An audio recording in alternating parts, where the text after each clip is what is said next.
And back. Well, there's that.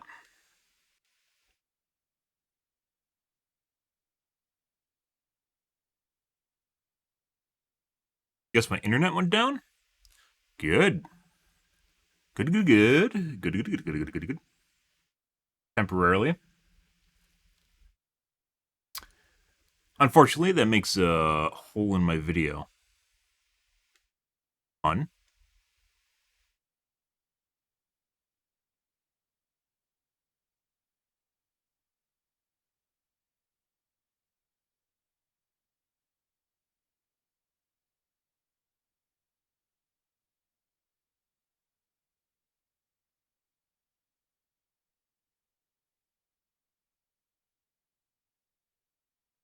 Hmm.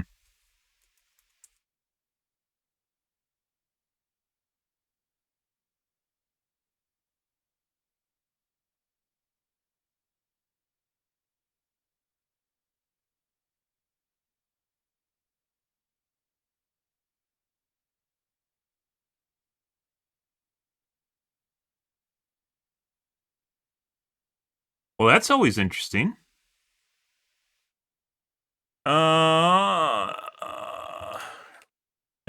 If refresh if I'm offline. On.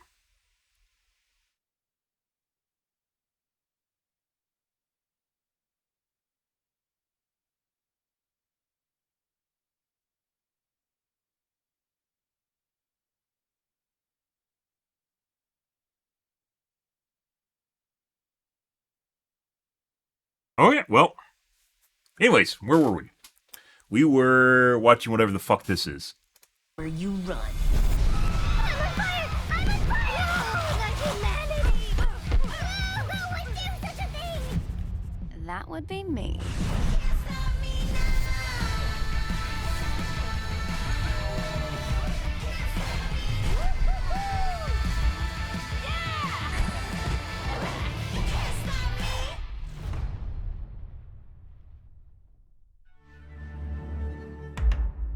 Punk rocker girl, I guess, demograph. Good.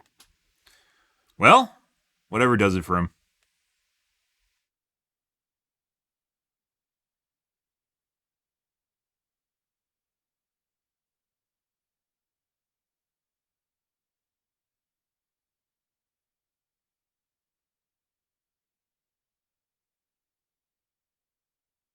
Hmm.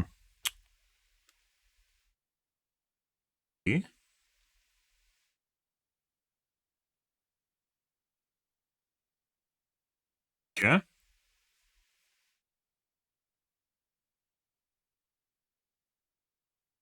Well, interesting. Maybe that's a something. Not arcane. Not related to arcane. Um.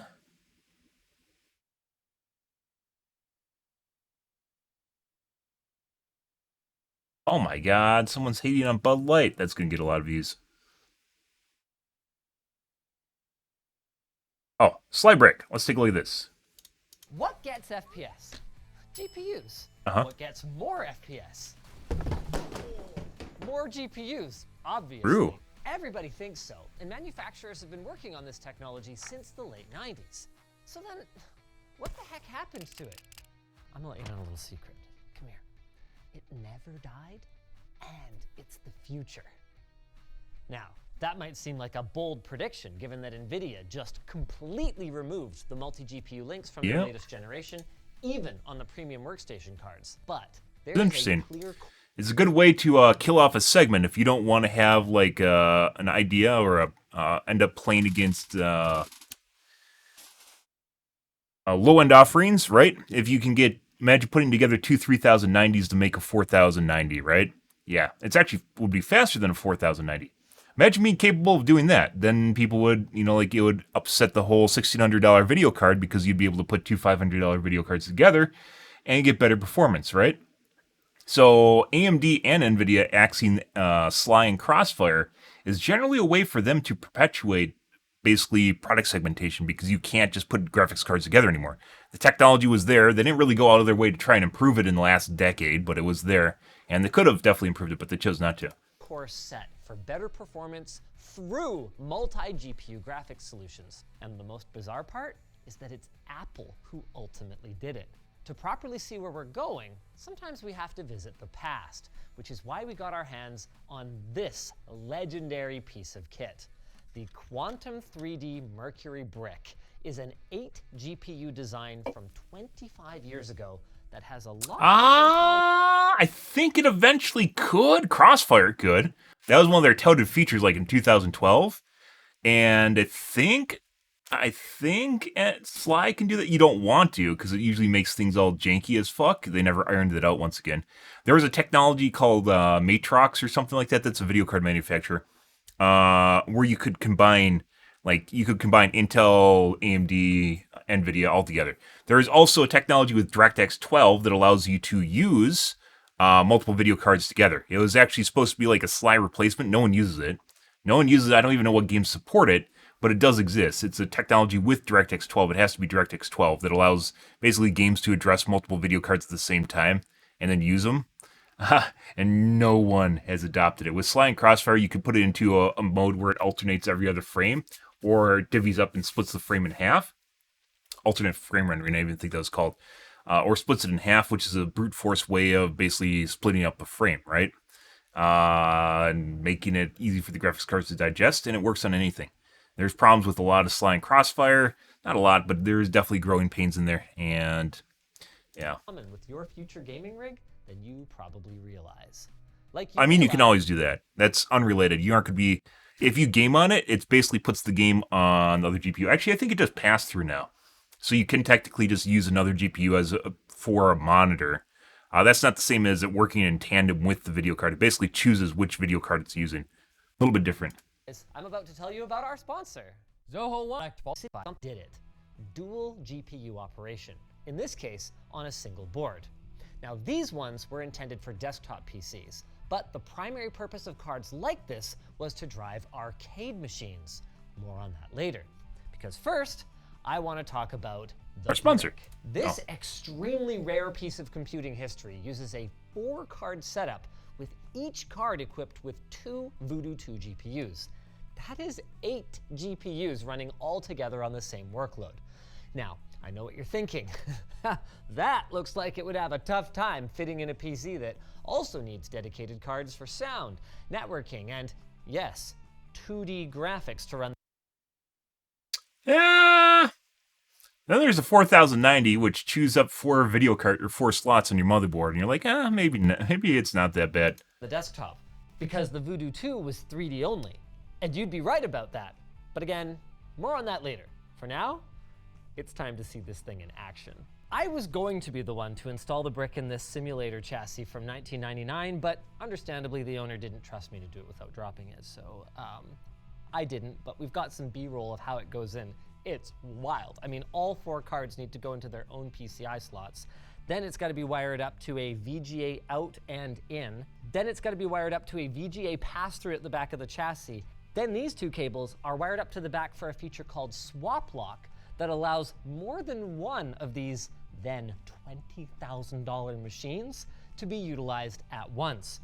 The rest of these specs are high-end, even if relatively mundane. We've got dual Pentium 3 500MHz processors, what appears to be an Intel first-party extended motherboard, a mere 425-watt power supply from the legendary PC Power and Cooling. We've got 256 megs of RAM, a gigantic sound card, that's as big as some GPUs today, and then a ton of cooling, especially for the time. Dual 92mm fans, and then a couple more 80 mils that blow directly down onto the heat sinks over the GPUs with this, what looks very handmade shroud. Let's fire it up. Ooh. Heavy metal! Simulator experience? It needs to sound like it's taking off. Wait, there's no vent for those 80mm fans. They're just... Yeah, it's got enough spacing in there for it just to... Okay, all right. Windows NT, let's go. We have a few options for things we can run. We can play games on it, which... This is a play, I think Gamers Nexus did a video on this where they bought a quad Voodoo card. It looks, what they also reiterate on. They did DeBauer's video where he took us 7900 XTX and basically put a bunch of power through it, and basically it turns into a 4090. Only they did the 4090, which doesn't make it that much faster. The first thing I would have done if I worked at a military installation and one of these showed up. Be like, how fast does it run Half-Life? But we actually also have some simulator software. Super cool. It's so weird seeing a Sierra splash screen when you fire up Half-Life. Yeah. You mean Valve, right? They made Pharaohs. It was a good game. Simulator. Okay. All of the geometry. Hey, what the? Stop, buddy. Check out the pixelation. Whoa. The first thing I noticed was that compared to the Voodoo 5.6, You can see all the stuttering and hiccups, because what happens with Flying Crossfire is sometimes the cards will get out of sync. It's like having a second V-Sync on your monitor. They get out of sync and it causes all sorts of weird shit. the frame rate is obviously lower. What I didn't think to look at is how smooth it is. What the crap? This was possible in 1999? I think that's functionally 16 times anti-aliasing. This looks modern. Cleaner than modern. It looks Yep. like a much higher resolution than it is. They had an idea. That is Like, wild. if you actually, Slide or 3DFX actually had some really fucking cool technology. It was absolutely mismanaged. Their company was mismanaged the fuck out. And they did a couple really fucking weird things that they shouldn't have done. Like they tried to make their own video cards from a fab, I think it was in Mexico or something, that just, like the whole thing just imploded. In like a short course of like a year, the whole company just went under. Despite the fact that they had some really cool bleeding edge technology, the whole thing just fucking sank. And some of it actually went through to newer cards like Sly and Crossfire. And then NVIDIA and AMD, because they really compete with each other, and if each other doesn't compete with the other one, they like mutually agreed to get rid of Sly and Crossfire. Yeah, like you could actually make a case for Crossfire, right? What happens if you put two 6900s together, right? Yeah, but at the same time, both NVIDIA and AMD don't want you to do that because that would compete with the 7900 XTX or a 4090, and you wouldn't want that. So there's definitely an ulterior motive. A lot of things in life are motivated by ulterior motives. And subterfuge. More so ulterior motives, because subterfuge usually implies that it's going to be underhanded. But in this case, like, they didn't really want anyone to use it because it literally works against them. Once again, Sly and Crossfire did have issues, but they never went out of their way to iron them out either. Probably intentionally. Like, I'm specifically going out of my way to put these straight lines at just, ever so slight an angle so that I can see the stair step. It's just not there. It really makes the crappy old texture stand out, doesn't it? Oh, yeah. Like, if this had the horsepower to run modern games with modern resolution textures, it would look so good.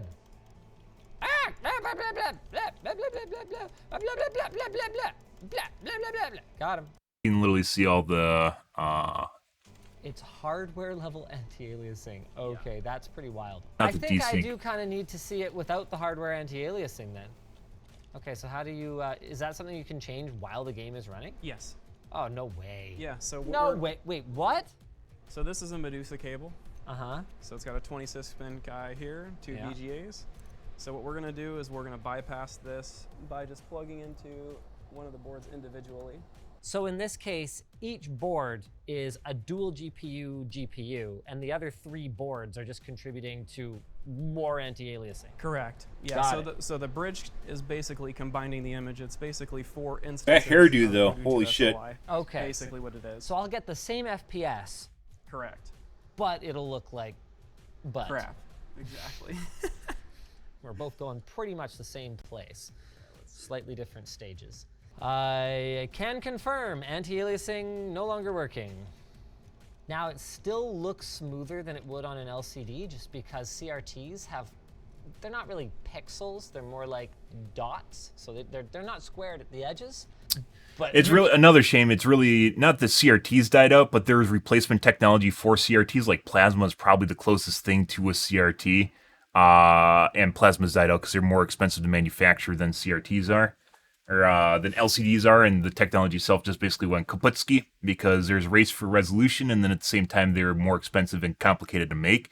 So then they just died out. I had a Plasma TV before I got my OLED TV, and I was not willing to give up my Plasma TV. Plasma's really look vibrant and alive. And you can't really put that into words until you see one. They're definitely, you notice the resolution for sure, but they're definitely, it's like a feel. It's like a feel like when you're using one that you just don't get using anything else. Even I swapped to an OLED. It took 4 things to make me switch off my plasma. It had to be 4K, OLED, 10-bit, and then have HDR. I had to get 4 things. It wasn't like 3. I had to be on that 4th guy to get it, and I have a C8 now, and I wouldn't go back to my plasma, but it was actually pretty fucking cool. I had a giant, like 75-inch plasma TV that I bought used. Can really see the difference here. Oh, look, especially on objects that are farther away, where the level of detail is lower, like those picture frames. Bleh. Yeah, that's a big yikes. And the shimmering as I'm moving back and forth, that is a big difference. Not the kind of difference the average home user would pay for, but a difference nonetheless. Let's try some simulation stuff. It's a non-interactive. Right, I guess I wouldn't have whatever control cockpit they would use for something like this. And that is smooth. 60 FPS. In 1999. That's the thing we got to remember. Hold on, I'm not done checking out how So, they probably can't use MSI Afterburner, but I'm pretty sure they could use Fraps. Fraps actually has, I think it worked in like 98 or something. Fraps has been around a really long time, so they could technically give you an FPS number. Whether that's like a frame pacing issue. And I think Fraps or works for whether both that's just a OpenCL visual and issue. OpenGL. Isn't it pretty incredible how well the AA works in this? I mean, You're every day, guys. You're every day. He has I staff. agree. He has staff that doesn't even do this for him. Like, look at these particles. Hire me. I'm the CEO of Linus Tech. Like, yeah, Hire me they're right now, not Linus. pacing or whatever, Do it. but they exist. There's just no other way to put it. This machine is mind-blowing.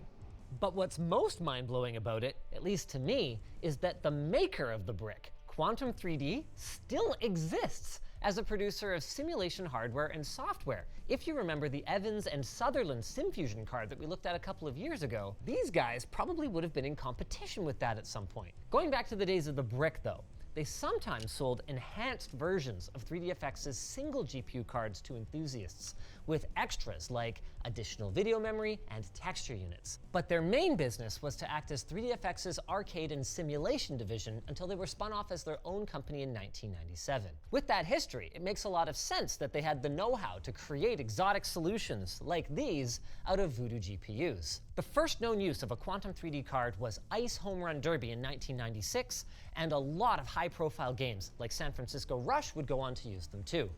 These were not cheap solutions, ending up in systems costing anywhere from over $1,000 to thousands to in excess of $10,000.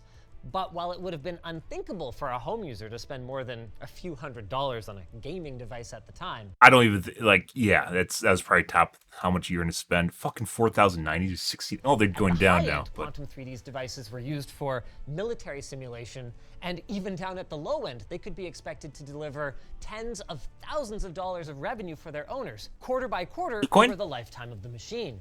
And it's that lifetime that was one of their big advantages, because before Quantum 3D, it was quite common for arcade games to use bespoke hardware, or at best, a platform like the Neo Geo. By comparison, Quantum 3D's platform was more or less a PC in all but form factor, which made changing over to a new game, even one that requires a hardware upgrade, much simpler and more cost-effective than it had been in the past. Often, game data was even stored on a bog-standard IDE hard drive. And because the Glide API that the GPUs ran on was readily available and had a similar syntax to OpenGL, games were much easier to prototype and develop. Then as now, the hardware is only part of the battle, and the real work is in making it easier for developers to get the most out of it. And get that's why Sly and Crossfire are actually pretty cool in and of themselves, because they're hardware level solutions that work without the developers needing to implement anything. Like alternate frame rendering, or where it splits the game in half, wasn't something the developers had to manage at all. It was NVIDIA and AMD were doing it, and they got rid of it. I still understand. I think the whole reason they mutually agreed, like Jensen and what's her name got together in a room. They shook hands. And then they said, "Yeah, we're done with Sly and Crossfire." Like, they literally just said that to each other. They're just like, "We're done. We're done." Get the most out of it they did. The additional power on tap from Quantum 3D cards could be used in one of two ways. Either as a traditional SLI setup, where the additional GPU or GPUs could be used to push resolutions or frame rates higher than they would be able to otherwise, or, as was common in the simulator space, to have multiple cards generate the same image, but with rotated anti-aliasing patterns. This was a way for them to output ridiculously smooth graphics in the absence of resolution that was high enough to prevent aliasing. That is how the Mercury brick would have been used, and this was actually very important because in a simulator, hard pixel edges can be very distracting, unlike our new circuit desk pad on LTT Store. It's stealthy AF. Now, of course, with the demise of 3DFX came the demise of SLI as the world knew it then. But that didn't mean that companies like Quantum 3D and Evans and Sutherland were left without hardware to sell. Multi-GPU development was seen as essential in the sim space and continued in earnest even while there wasn't yet an official way to make it work for major players, be they NVIDIA or ATI. In fact, Alienware even had a project in the works to run multiple GPUs before New Age SLI and Crossfire came along. When those technologies finally hit the scene, though, multi-GPU came back to the masses in a big way with some... Yeah. I mean, it was pretty cool when it was first announced, but it wasn't really something that would, like, everyone just stopped the banks immediately. So, I mean, there's a lot of people that have ideas to do stuff. That doesn't really mean shit, to be perfectly honest. It's when people actually implement it or try to implement it, that's where it actually starts having meaning. So just filing a patent or something, whatever the document was, that doesn't mean anything. Very interesting implementations. Early Crossfire, for example, required a master GPU that stitched together the output from multiple GPUs rendering different parts of the scene with an external dongle. This method is called split frame rendering and is similar in concept to how old school SLI used to work. It wasn't ideal though. Even aside from the hardware complexity, this setup limited the maximum resolution. There was also software Crossfire at the time, which allowed dongle-free operation directly over the PCI Express bus, but PCIe wasn't as fast then as it is now, and it was only really... Was there PCIe? Oh, this is after SLI and Crossfire came out. Really suitable for low-end GPUs. New Age SLI and Crossfire X, meanwhile, used bridges between the cards themselves, which is actually quite similar to 3DFX's SLI. The difference, though, was that rather than stitching together scan lines or quadrants of the screen, the cards could communicate with each other over the bridge and divide up their work by each rendering alternating frames. Which also adds... You guessed it, a return to multi-GPU cards like the GTX 590 and Radeon 6990. Even three-way and four-way configurations were possible. I reduced three-way or four-way. These setups It was just, it made everything janky, especially three-way. I still still remember when Lyric bought a triple Titan setup. I don't know why he didn't do quad Titans. He did a triple Titan setup, and it never fucking worked properly. And he always had to turn off Sly. Ideally, he could have just got rid of one of the cards, but he never did that, because just because you stream doesn't mean you know what you're necessarily doing with hardware. The best performance you could get at the time, and unlike in the past, they were available to the general consumer. Now, while it's obviously simpler to implement, the alternate frame rendering approach unfortunately led to the micro-stuttering that we became familiar with in the 2010s. Since each GPU might complete its frame in a slightly different amount of time, the pacing of frame delivery could be all over the place, resulting in impressive benchmarks, but a really poor gaming experience. Some attempts were made to smooth out frame delivery. NVIDIA, for example, released a high-bandwidth version of the SLI bridge that allowed the cards to communicate more quickly, but it just wasn't able to keep up with advancements in monitor technology, both in terms of resolution and refresh rate. These niche projects were taking considerable resources from both AMD and NVIDIA that, along with tepid enthusiasm... I mean, them saying that because they're cutting the program isn't necessarily the same thing as it actually doing that, so... They haven't put really any effort into Sly or Crossfire. They had to maintain databases for whichever mode works the best in a game, which is basically just quality assurance testing. Yeah, no, there wasn't a big drain in resources here, Linus. Reading between the lines, you can see why they canned it, which is 3080, two 3080s, 4090, two 3080s, faster 4090. Two 3080s, $1,000. 4090, $1,600. And you go, That kind of makes sense. I see why they got rid of the technology. You know, Enthusiasm from game developers, who really prefer to target the lowest common denominator, ultimately led to the demise of consumer multi-GPU. kind of the weird thing here is though it doesn't like Sly and Crossfire setup does not mean it's expensive. You go back a generation and then you have a cheaper solution, which is I don't know why he's not thinking about it. Maybe he's going to mention it at some point here, but yeah, there's actually a value proposition to Sly and Crossfire that you don't consider if you're just buying two Titans or something. It's not that NVIDIA gave up without a fight, though. They actually quietly made an attempt to resurrect SLI in the RTX 2000 generation when they explored checkerboard frame rendering. Unlike split frame rendering, which would have both GPUs contributing to each displayed frame, but would often have an ugly seam down the middle, CFR would divide the frame into small chunks for each card to render, then That seems like it'd composite the be even result worse than into a alternate frame single rendering. image. In theory, it could have been the best of all worlds, and even avoid NVIDIA having to specifically optimize a given. Like, imagine if you took a scan line. You took a scan line, so instance you have a frame tear, right? You have a frame tear, and it's down the screen where it splits the frame in half.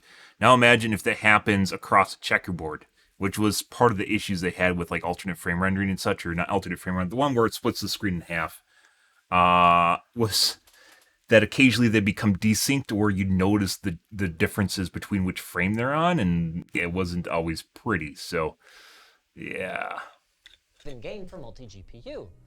But they ultimately abandoned it for a few reasons. First, the processing overhead was significant, which could increase latency. And second, DirectX 12's explicit multi-GPU This was supposed to be an answer. It's not. No one uses it. We talked about this literally at the beginning of the video. No one uses this shit. model showed up around that time. This isn't an which answer. handed multi-GPU This is so if you want someone to adopt something, you don't tell someone else to do something.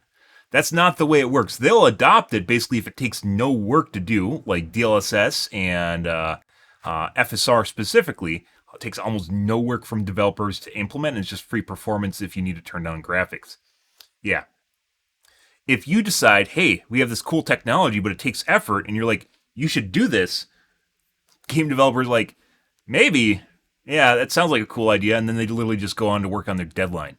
Yeah, so this technology is basically dead in the cradle, so to speak, because there wasn't an option. Developers aren't going to spend time on a niche technology that's no one uses. So, yeah.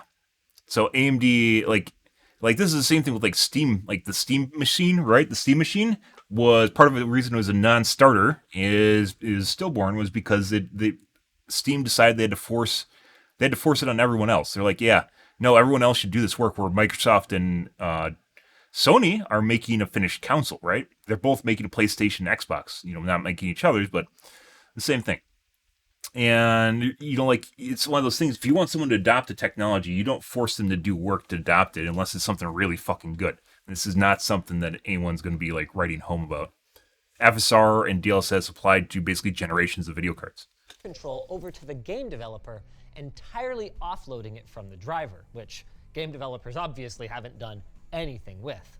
But that doesn't mean the multi-GPU dream is dead.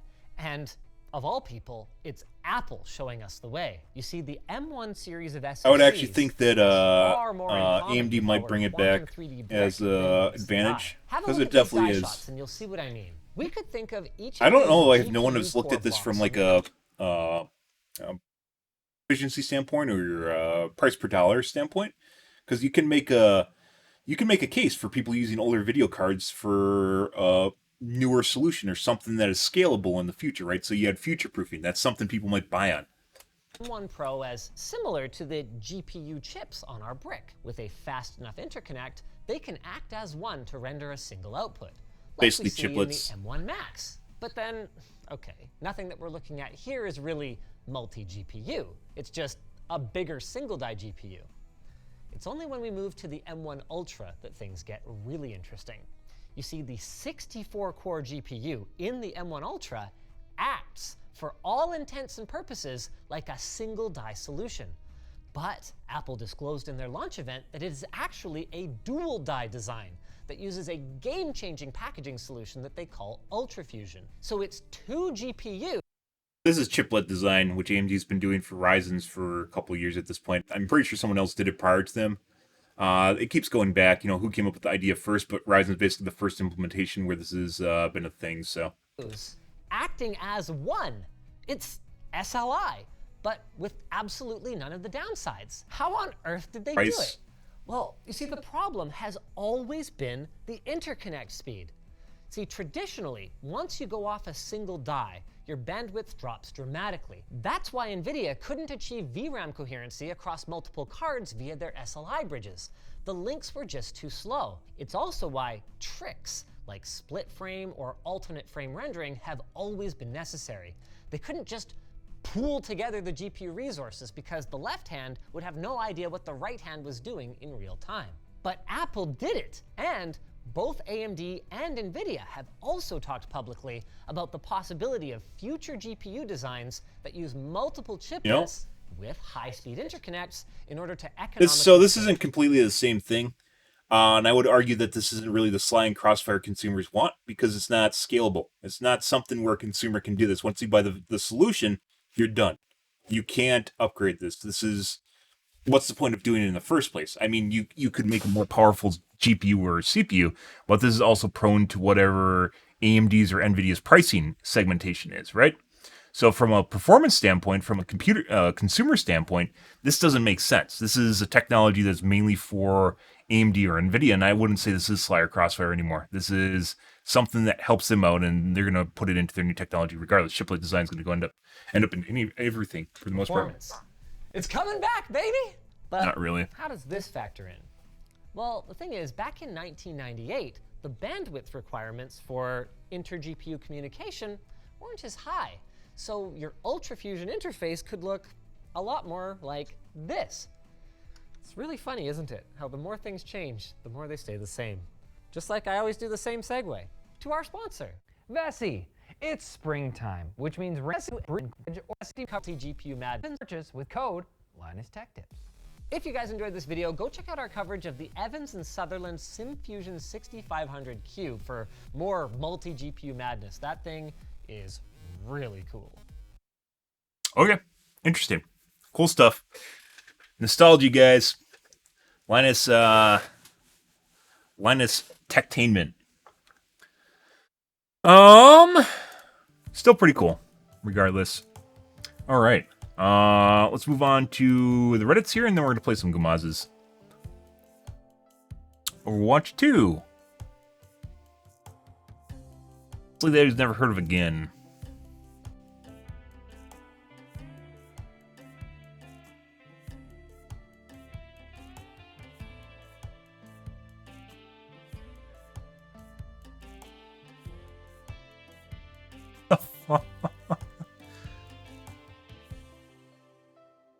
I've seen that before. Full context.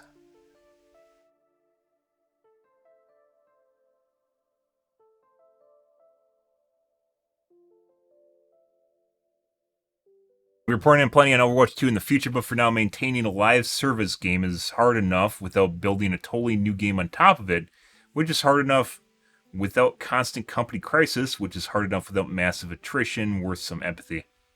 Okay. Can't manage to do this. Yeah, I mean, that's your job, so. Yep. Maybe you're in the wrong place if you can't handle your job that you signed up for. I know you like the rewards, the prestige, but maybe you're not cut out for it. That's a hard take. That's a hard take right there. People aren't all made the same in terms of what they're capable of doing. They could, but a lot of people can't. It looks like his mental broke, so.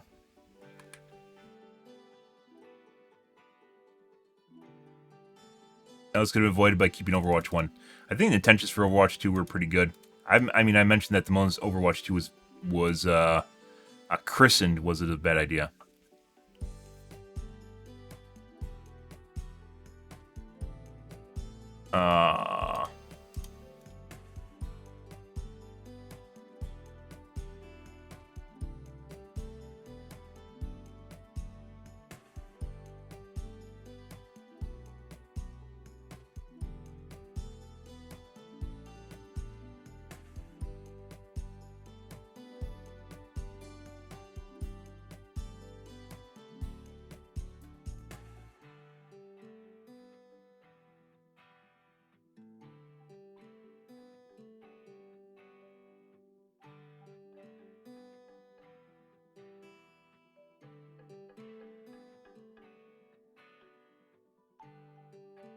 That's going to get downvoted. That's fine.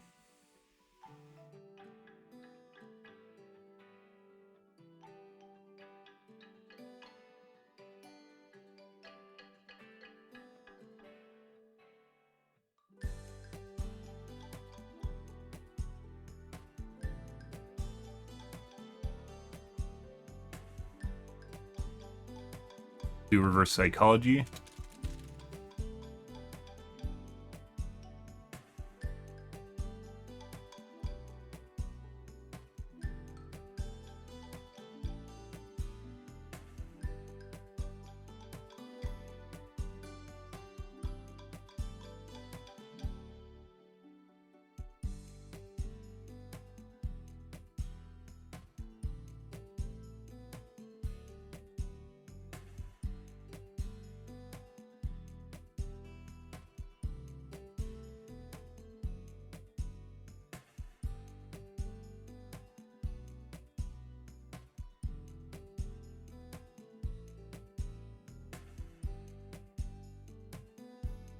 To make missions permanent as well. And I can't believe how awful Star Watch was and how proud they are of it. Yeah, they were pretty proud of it, which there's a reason we haven't played it.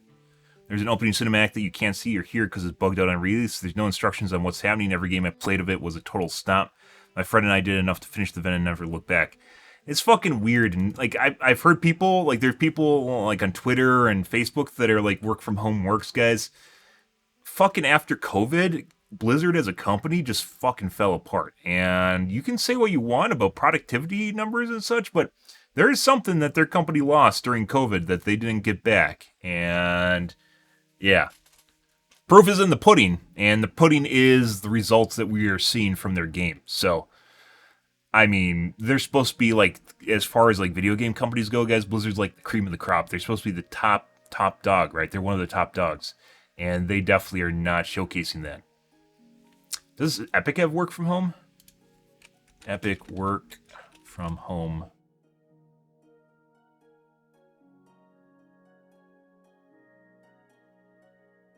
Oh, it's ending this year. Oh, that's 2020.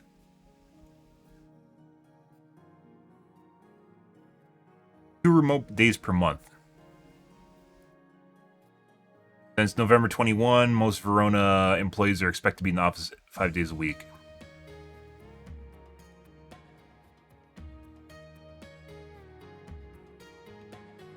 So they ended it because it literally, you can say what you want, but if it worked, they would do it, and it doesn't work. People I mean, it sounds good, right?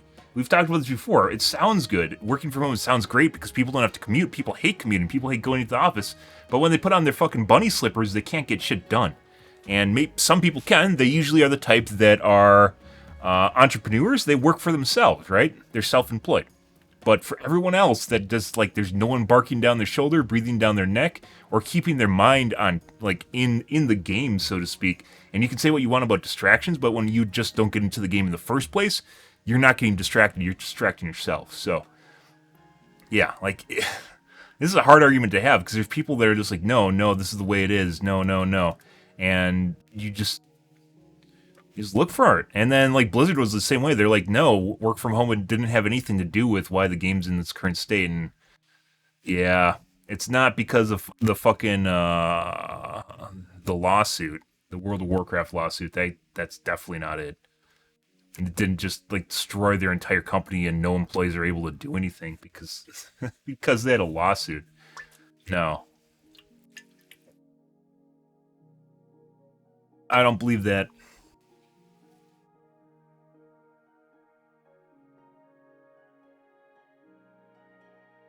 And then there's fucking cheating. Cheating is absolutely horrid. That's definitely destroying what little fun there is.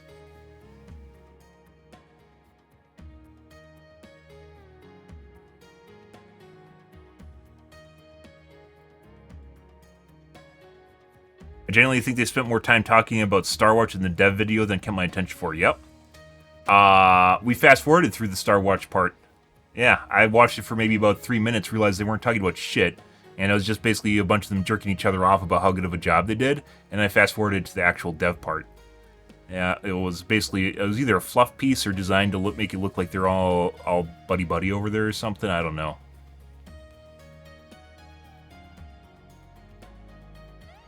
And it sucks. I mean, they thought that they made something good. They didn't. There's a lot of video games that are made. There's a lot of really shitty video games that are out there. There's a lot of bad video games. And I guarantee you almost all those have people that put, blood, sweat, and tears into it, right? Just because you do something doesn't mean you're good at it. It's fucking weird. And maybe that's a self-serving thing to say, but it's true. People do a lot of things in life. Doesn't mean they're good at it.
Hours ago.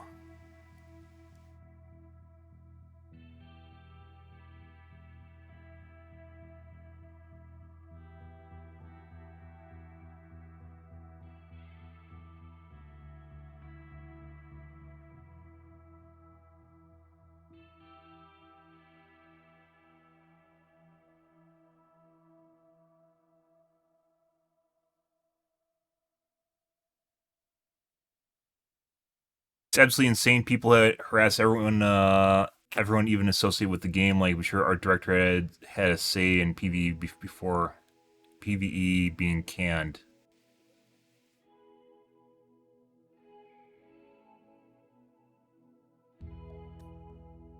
I don't know what that's about. People like actually harassing them is different than critical feedback, and that's what they're getting right now. And people can't handle critical feedback, then they should just log off social media. That's basically what it comes down to, or block people. There's a lot of ways of dealing with that.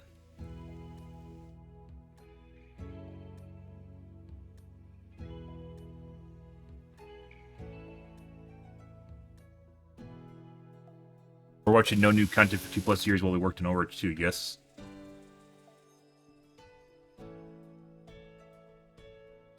We're watching no new content for 2 years while they worked in Overwatch 2. And Overwatch 2 is a net loss in content. Yeah, they had fucking map pools and they had like 5 maps in them. It was absolutely terrible. Absolutely fucking terrible playing the same maps over and over and over again. I don't know who thought that up. Like I said, we talked about this before. There's too many leaders over there, I guess. Too many people trying to stick their dick in the pie. Too many chiefs, not enough Indians. Too many queen bees, not enough workers. Whatever way you want to word it. Their direction is basically schizophrenic. They have a bunch of people trying to pull the game in 5 different directions, and it's resulting in a game that's just shit. And I think that's probably one of the reasons Kaplan left in the first place. Wanted a piece of the pie because they thought they could do it better, and then now they're finding out that they can't. They couldn't. And then they're blaming everything except for themselves.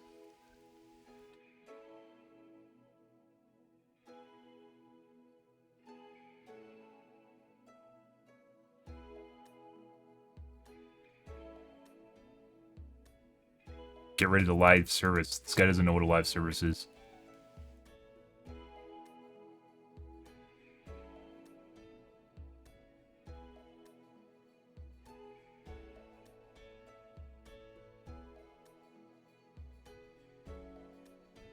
Most annoying part, those of us about Overwatch 1 are told to go fuck ourselves. I mean, not really. Overwatch 2 is free. You got a free upgrade to it, or side grade, or downgrade. It's the same game. Not same balancing. That being said, Overwatch 1 had multiple balancing points in its lifetime, so that's like taking a snapshot and saying, I want this snapshot. Bunch of people angry about basically just a snapshot. I don't relate to that.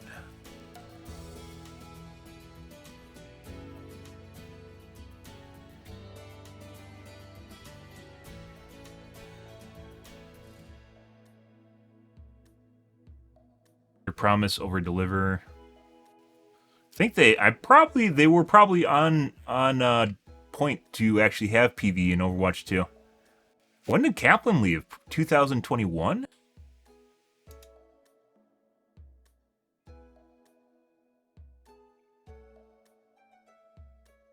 Yeah, 2021. So this is probably when he realized that the ship was sinking or that it wasn't going the direction that it should be. This was the beginning right here. Which is kind of weird. Everyone that saw that, because he's like the face of Overwatch, everyone that saw that was wondering what's going on. And we're seeing what's happening 2 years later.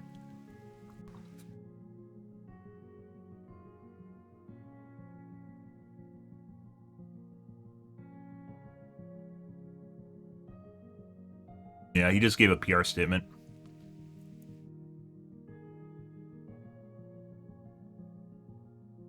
Actually in studio after working with them for 19 years. Finally know why Jeff Kaplan quit. Kinda doubt that.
You spell Kaplan. Kaplan.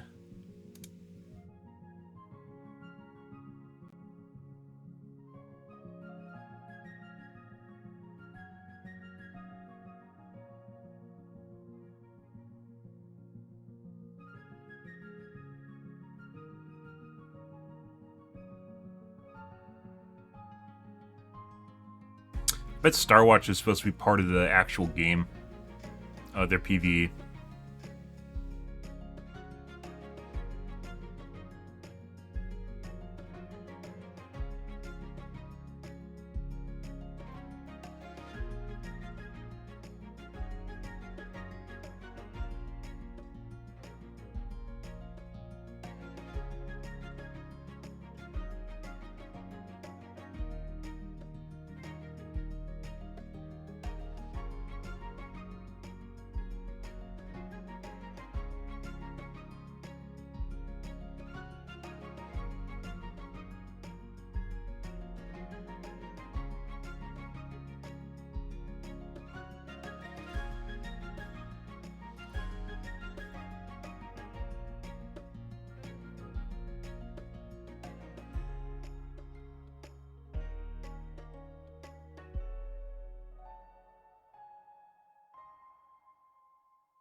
Old thread, we probably aren't going to get any engagement on that.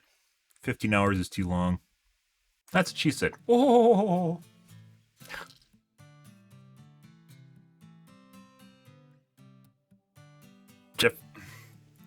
Jeff Kaplan breaks his silence, fix Overwatch. Probably Dino, whatever his Dino Bridge or whatever his name is. Hoping this is gonna be a Dino Flask edit. Yep. Just to say, I told you so, and now you see why. Ghetto Dino Flask. And it sounded like it was using an AI voice generator too, so he didn't edit parts of the clips together. This guy typing into a AI generated prompt.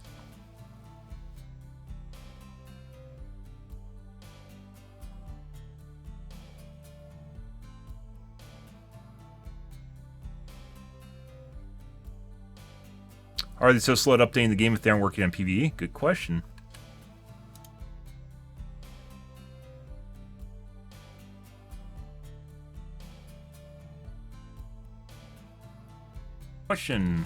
Hi guys. Yep. And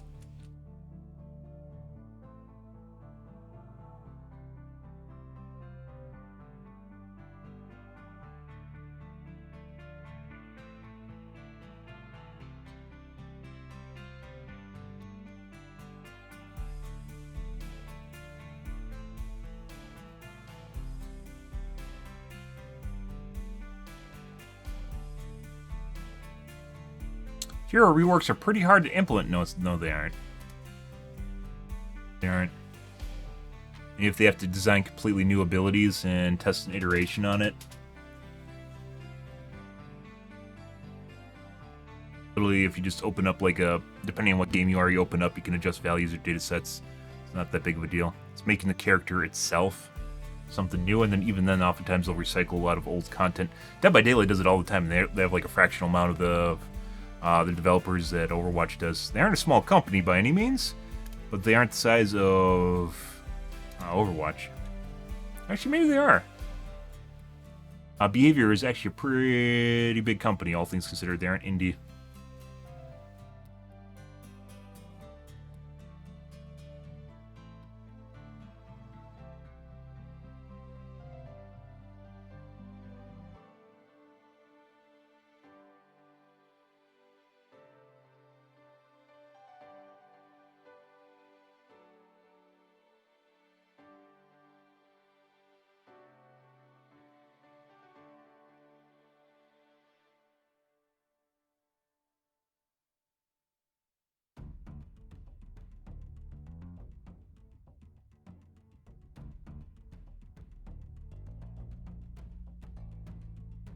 Or saving is worth $1,600. No, it's not. Nope. No, it's not. This video card uses 100 less watts. Yeah, that's still not worth it. You know how long you'd have to run a 100-watt video card at full wattage in order to make that up? $1,600 versus $1,000 video card? Long fucking time.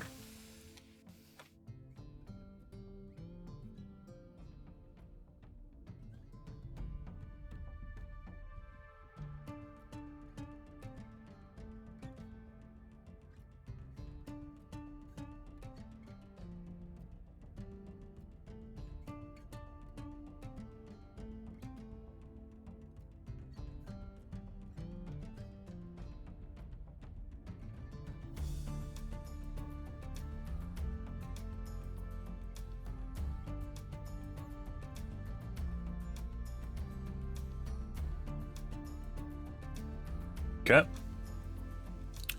Here Reddits.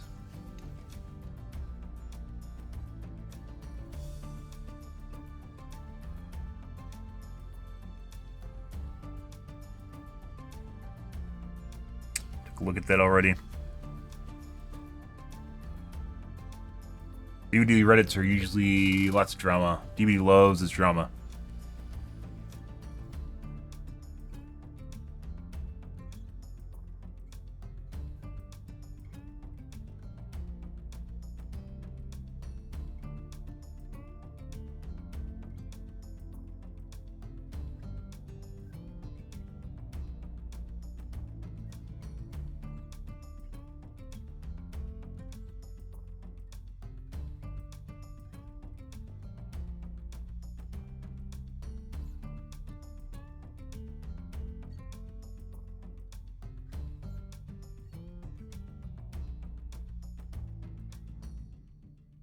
Uh-huh. Okay. Just Nicolas Cage stuff. Alrighty. Let's move along, guys. Do OW2s? Uh-huh.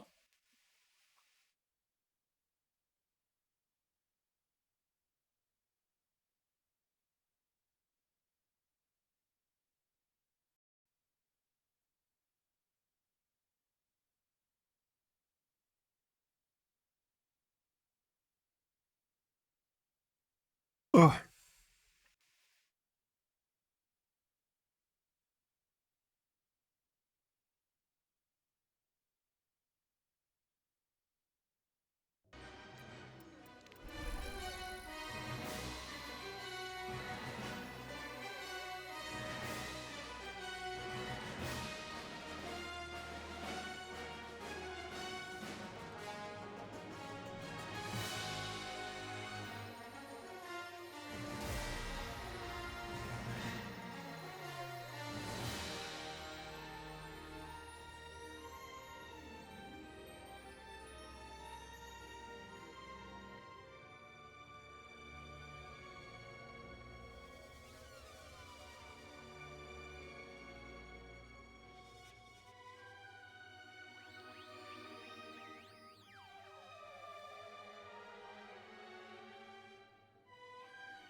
One second.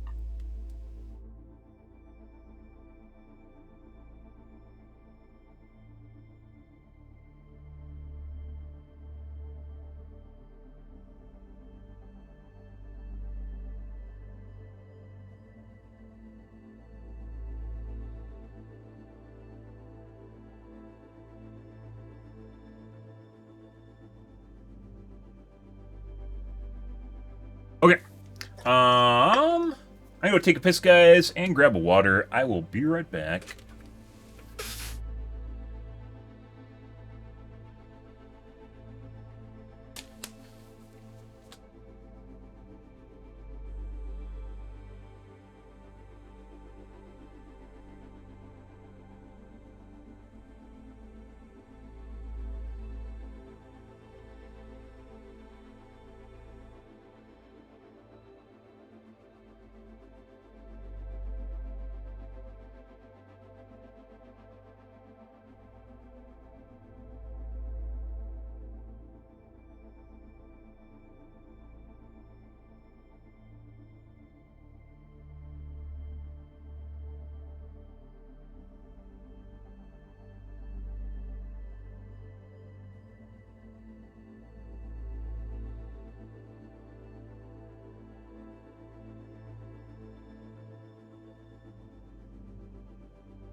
Alrighty, guys. Good.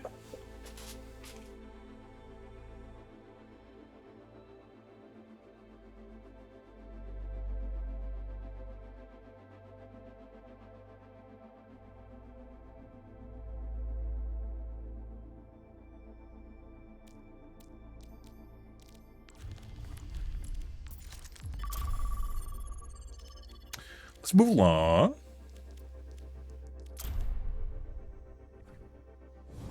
Time for some hot Farah action? Yeah. Strike from above. Right. Let's see what our games are like tonight. Aerial positioning underway. Double and clean kill.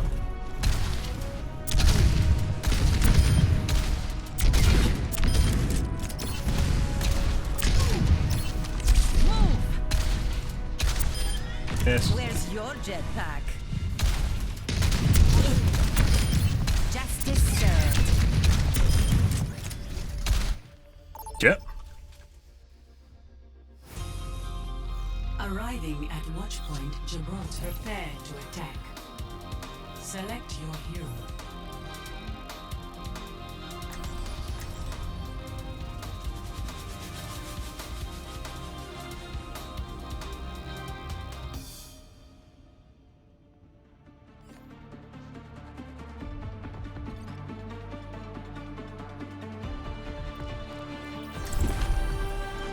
Ready. Strike from above. Ooh, I live for this.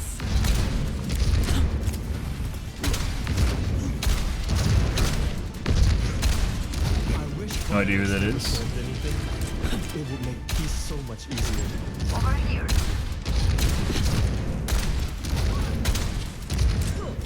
Stay sharp. It's harder to keep you alive when you're distracted.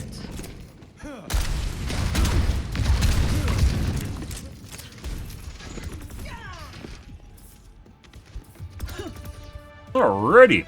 What kind of games are we gonna get tonight, guys? Let's find out. 3, 2, 1. Attack commencing. Engaging the enemy. Aerial positioning underway. Repulsion. They aren't playing this game for PvE. No one is because PvE doesn't exist yet.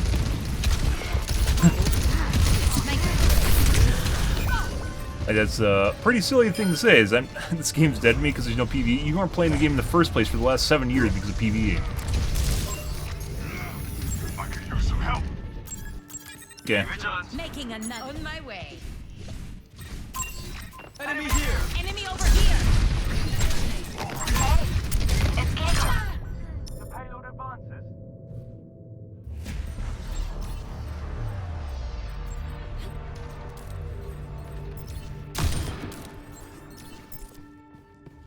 I don't stay down. Over here! On the move.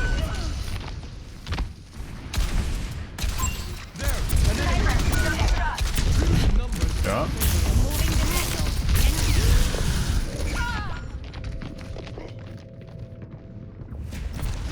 I stopped shooting them.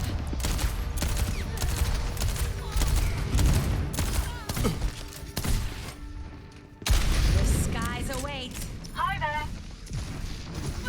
En route.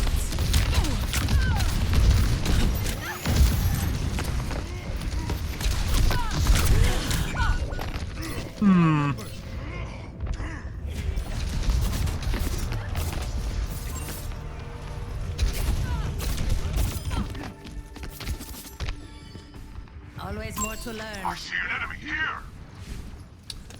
3522. My ultimate is charging.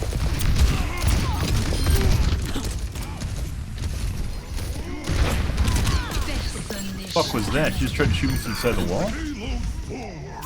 Good. Enemy detected. Life protects life. Health What's going on back there? Good. Hi there. Many thanks. My tree's gone. Find cover. Yeah. Establishing aerial position.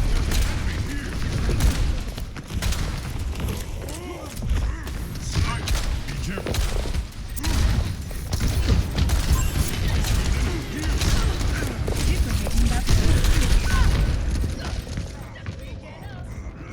Pretty sure the Widow's cheating.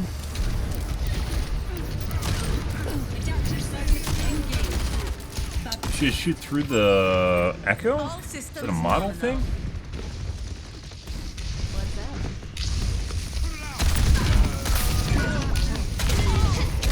God. God.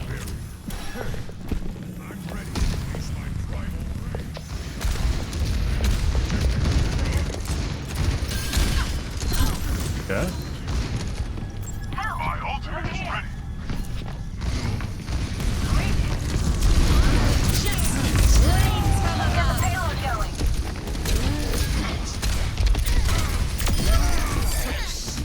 No. I see an enemy here now. Enemy detected. Repositioning. Monkey should be pressuring, not sitting on the cart with me.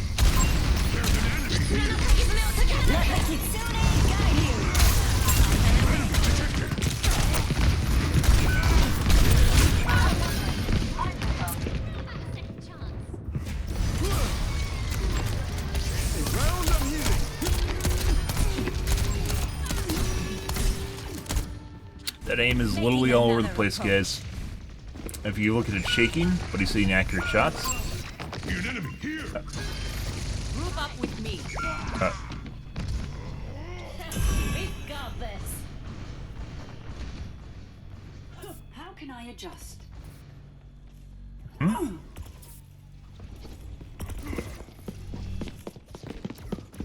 Increasing altitude.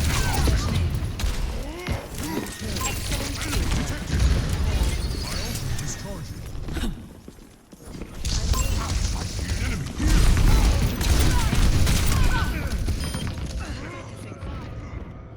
The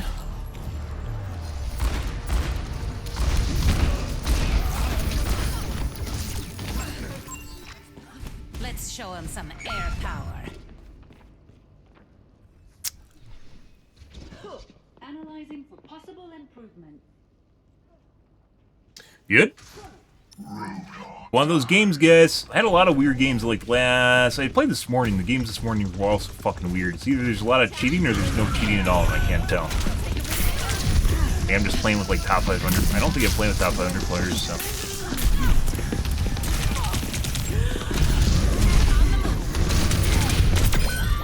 Off, bitch.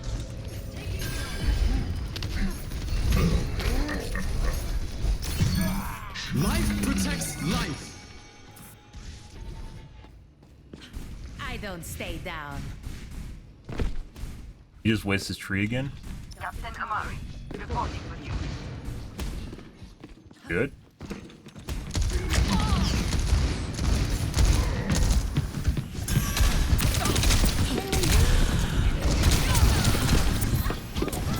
The payload has been secured.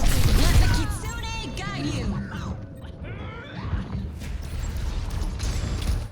Check group. We already know that this isn't necessarily going to be a group. You can drop group after getting into a game, so you aren't going to be in a group, especially if you're cheating. Keep it tight.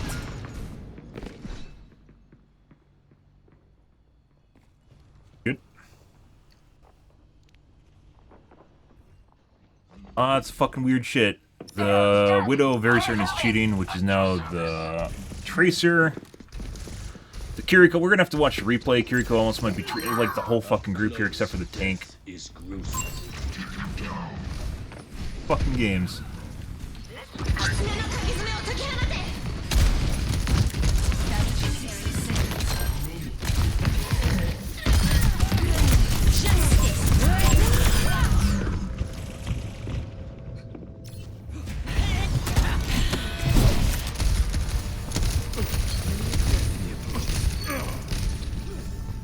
We'll see.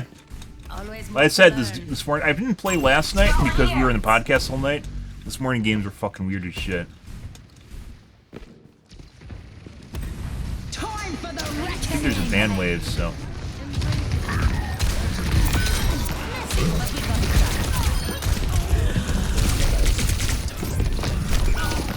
Pretty sure she's cheating. earlier too.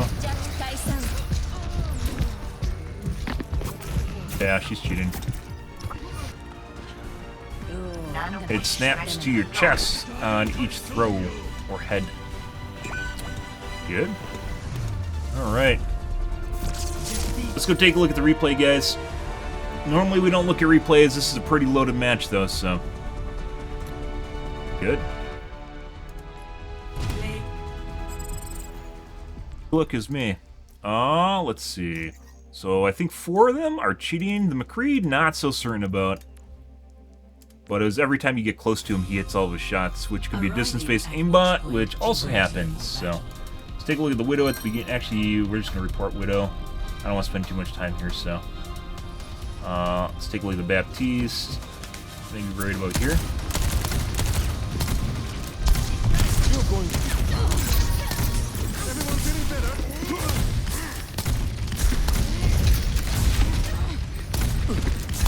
Wall looking.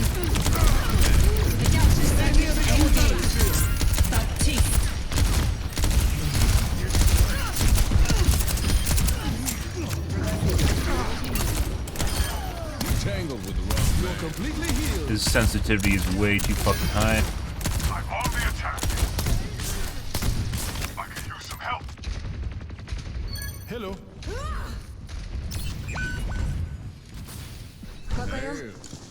Hey there.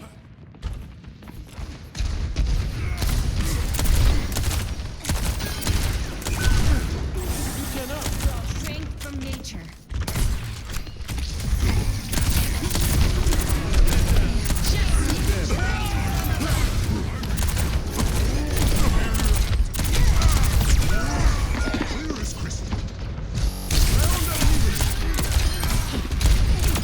His aim is incredibly fucking shaky. Okay.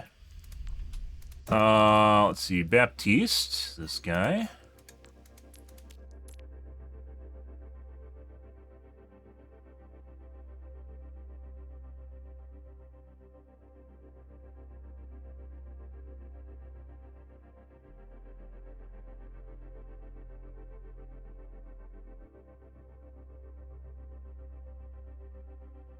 Wide.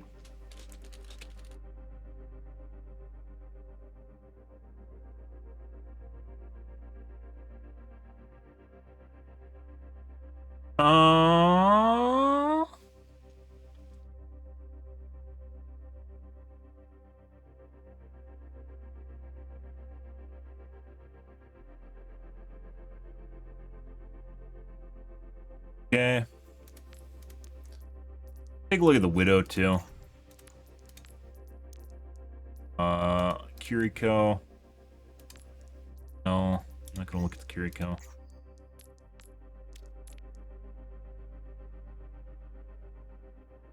What are they called? Like paper throw? Frufos? There's a name for the paper that she throws.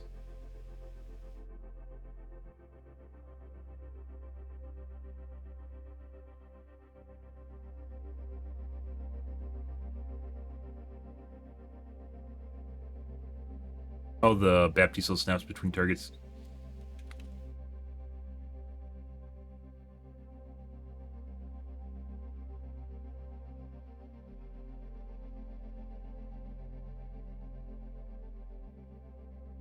All looking. Got here for ranks too. Probably GM. Oh, it's a non-quick play account.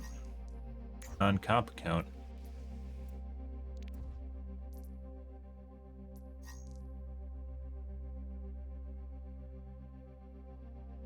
Who's theirs? Sometimes when people leave, it makes things all sorts of fucked up. Ella.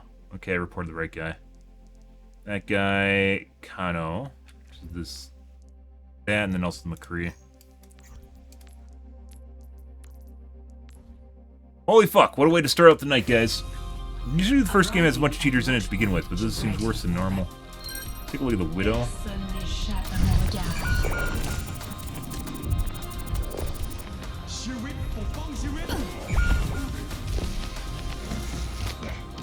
Knew the monkey was coming here for her?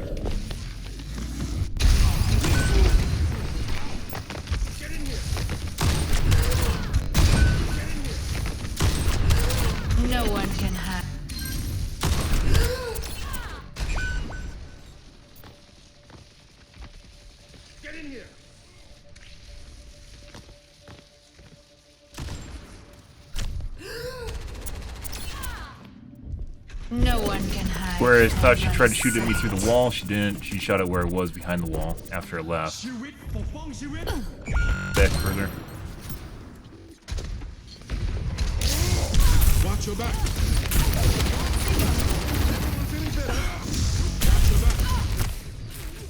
Advancing upward.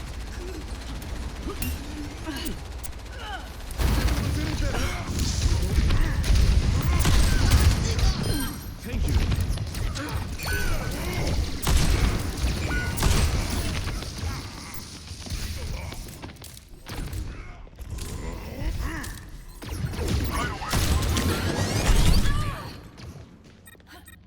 Her aim looks fucked up, regardless of it not locking to players. I guess her offset is off for aim.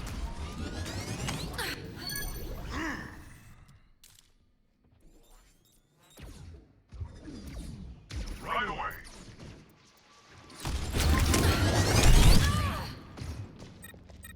Move up with me. Let's group together. No, too messy.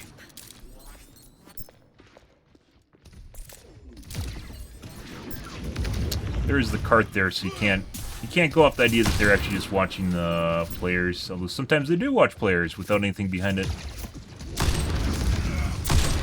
Then, like I mentioned before, guys, if someone's aimbot's fucked up, it'll look like a human mistake when it's not. Well, too. No cure for that.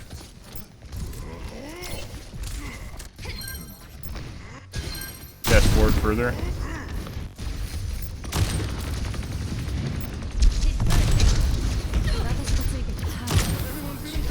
Hit reg miss. Another hit reg miss.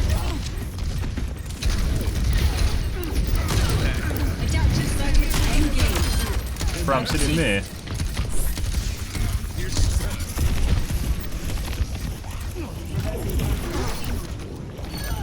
Tangled with the wrong man.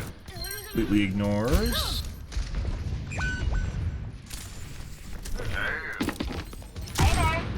Does pre-aim. Huh.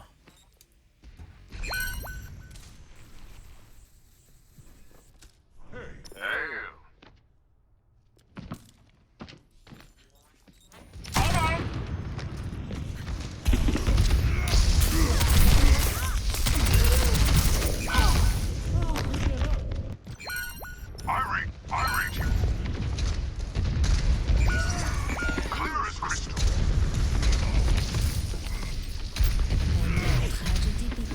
Hello there. What's up? My ultimatum's ready. Where they went tracer. Not seeing anything too outlandish. The pre-aim though. Climb aboard. Again. Not covering the corner. Climb aboard. Life lever.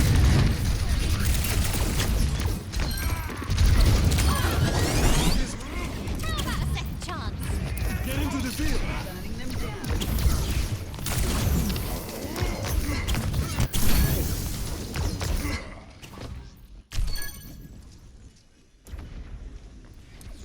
How about a second chance? Get into the field.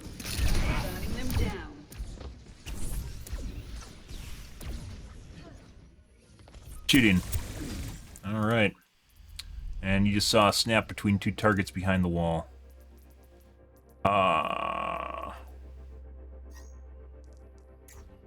Guy can't tell. Warbanger, guys.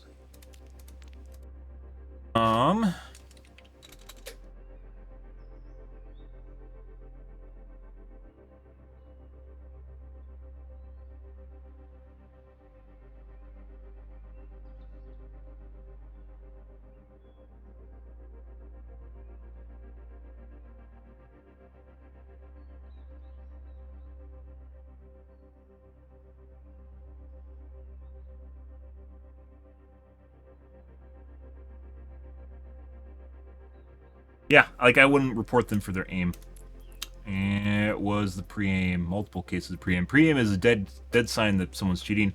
It happens once. Sometimes it's just they happen to be looking in a random direction, right?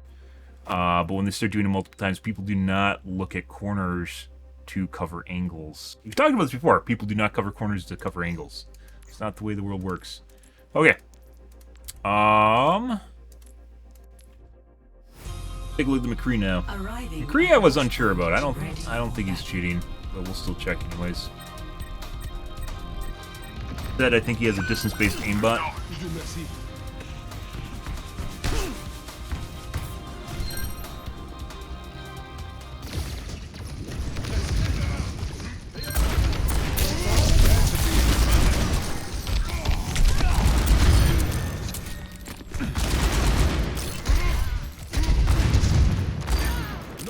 Hit Reg miss. Oh, he really doesn't like me. Good for him.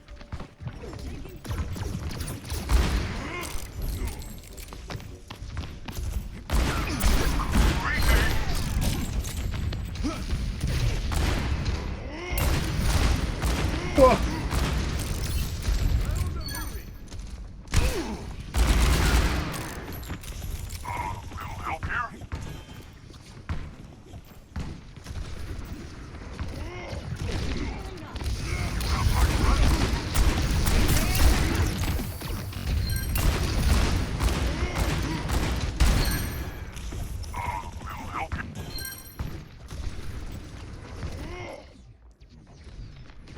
Here's his teammates.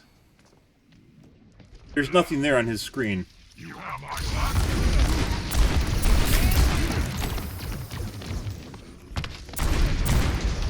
Must be nothing there on his screen.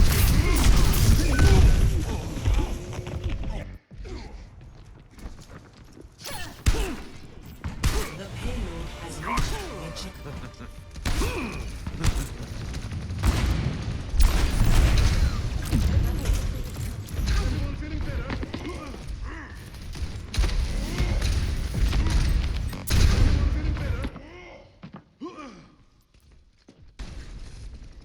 He didn't hit me, so you shouldn't be able to see my health bar or my name. That's hidden up until the point he hits me, which he just hit me. I don't know how long health bar sticks. It's like 2 seconds, maybe? 3 seconds before it disappears again. Everyone feeling better? Be gone by now, though.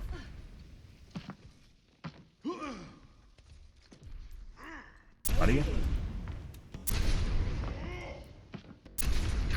Everyone feeling better? Really? On the ship. Obviously, I'm gonna be on the ship.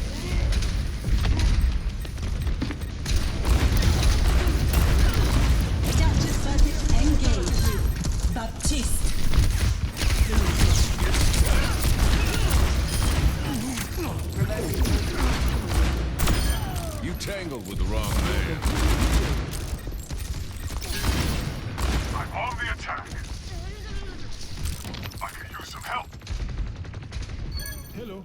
Not sure why they're watching her. The Widow did this too. I don't know why they're watching the exact position rather than where she's gonna walk out from, but.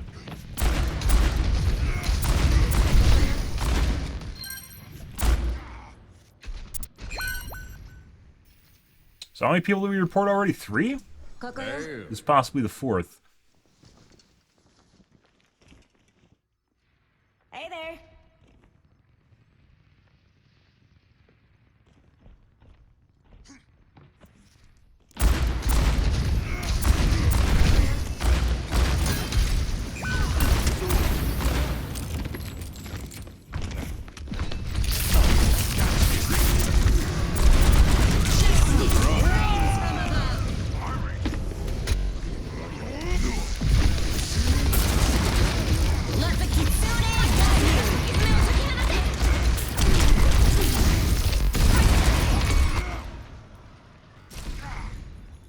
Let the Kitsune guide you!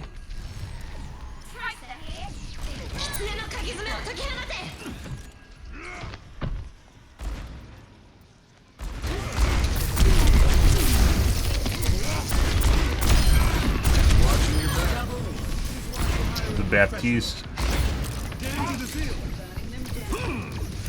Teammates are below him.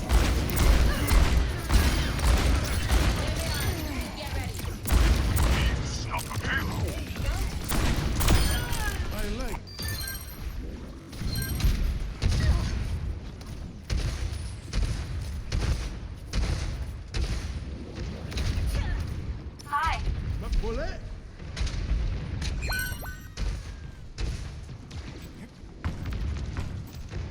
Get in here.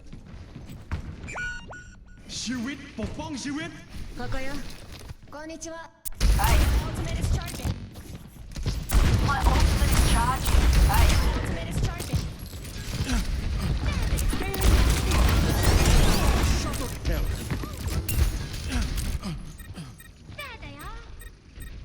The breeze brings relief.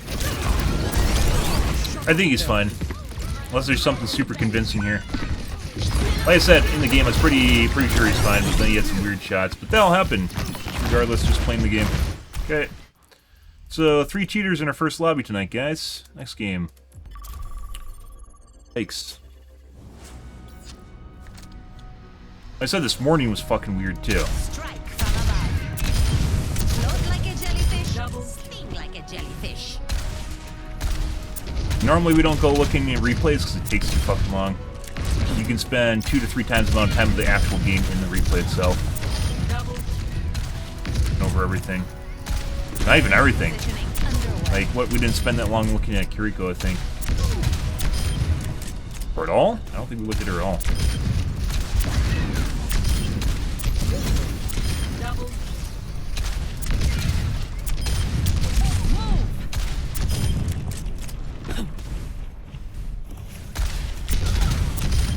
When I'm giving my shots, you can double. Triple kill. Multiple hits confirmed.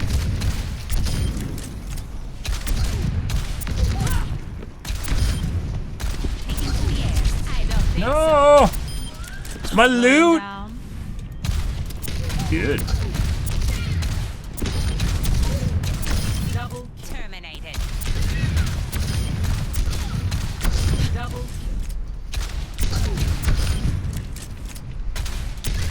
Blasted. Good. You were spotting the sky. Double kill. Establishing aerial position.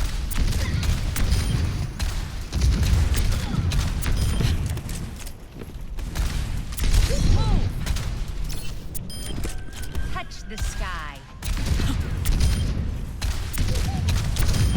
Taken down. Scatter.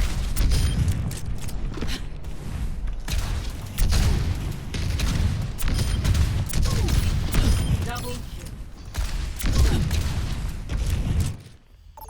Alrighty. Let's move along, guys.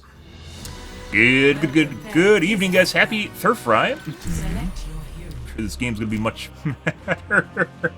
Oh. It's Overwatch, I guess.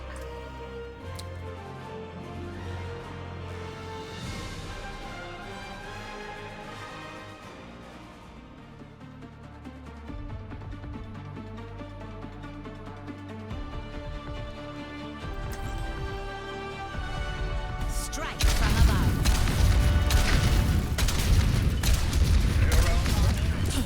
Good evening, Substance. Hi. Hi. Greetings. Affirmative.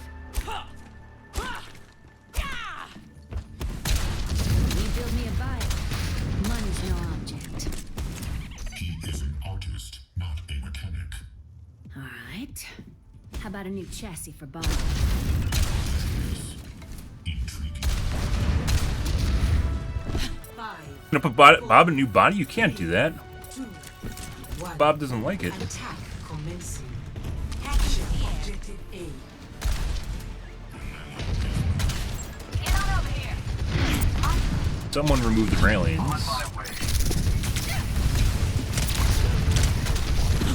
Positioning. I could use the rest of my health. Still could use the rest of my health.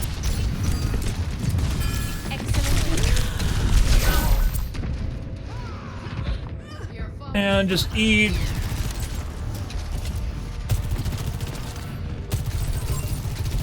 Uh-oh. Maximum firepower. And it looks like we have a cheater. Returning to battle. So we talked about this before. Unless that guy is cross-platform, he is not. One of the things that people that play with gamepads do is they'll hold down the button and wait for it to lock onto stuff. People that cheat do the same exact behavior, where they'll hold down the button and wait for things to lock on. Normally they catch themselves doing that and they won't do it because it's not normal. Because, you know, you have to manage your ammo, right? This guy's definitely cheating. You have to manage your ammo. But what they'll actually do is, just keep holding down the button and wait for people to walk in front of their aim, which will then lock on. So, Messy, but we got it done. check groups too. This guy has absolutely terrible positioning.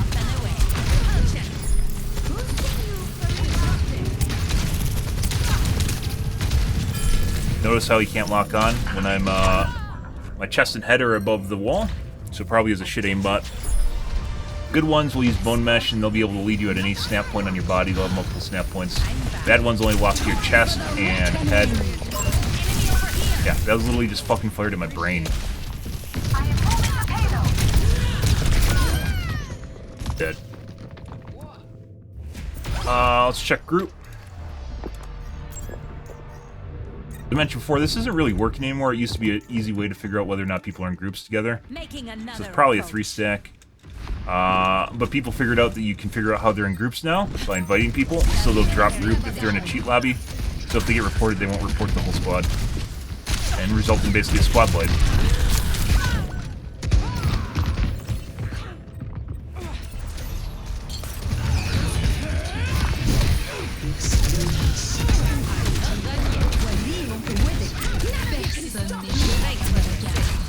One's fucking shooting that.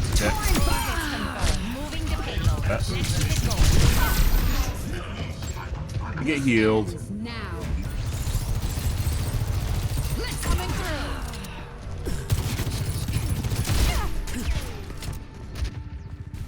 Shake it off. Respawns. Take a peek here.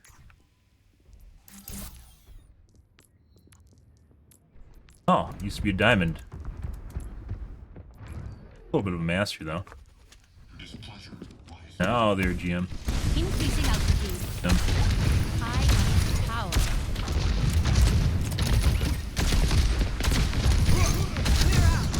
They really love jerking themselves off.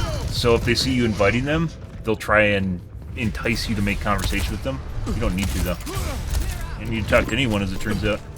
Let them up. Also possibly cheating. Let's show We'll him see. some air power.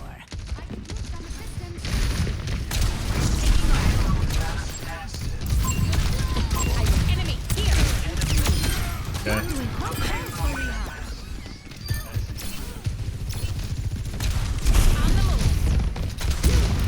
See, this went through my character model. Okay. Much for you to do. Scatter. Picked off. Up and away.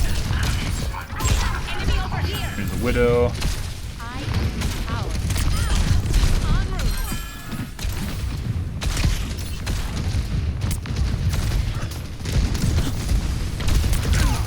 Heroes never die.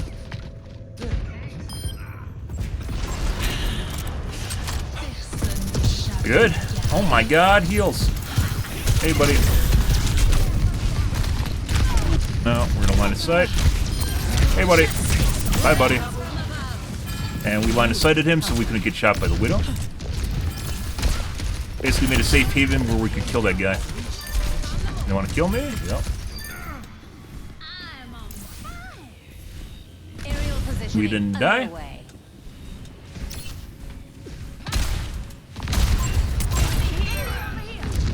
Okay. The fucking ball just... Checking in. Healing stream connected. Thank you. Thanks for the assist. I'm sure the widow's gonna come out here on the side. Nope.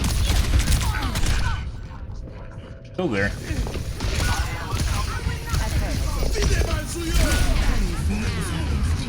Okay.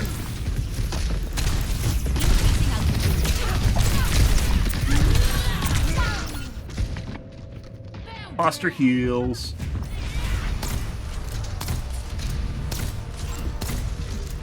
Yeah, so this guy put down the force field and tried to get people to cut on top of it. It's not just the line of sight, guess not. En route. Enemy here. Enemy over here. He's gonna ult. I see an enemy.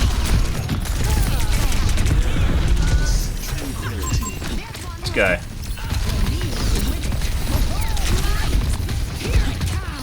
Okay. Sniper.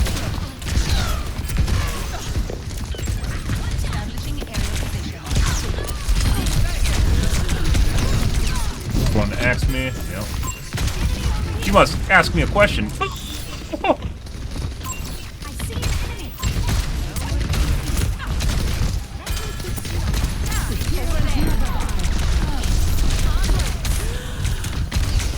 Baptiste is incredibly accurate.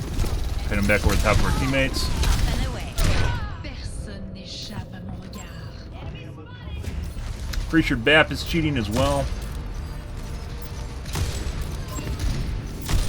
No one can hide from. Suddenly much more accurate Widow, but sometimes streaks happen. We're outnumbered. Be advised. On the move. Regicide. Please keep your hands and arms inside the vehicle at all times, or you'll end up. Making a full recovery. Got him.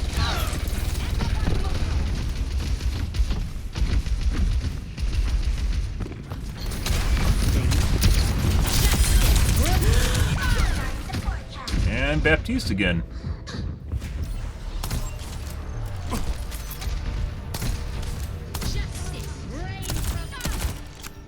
My toes. The skies await. Okay. Thanks, so. There's much for you to do. I will not waste this opportunity. Enemy over here.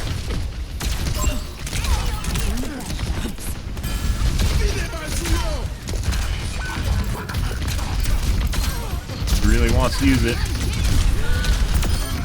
Really want to use that. Oh, why the fuck is it inside? Don't know.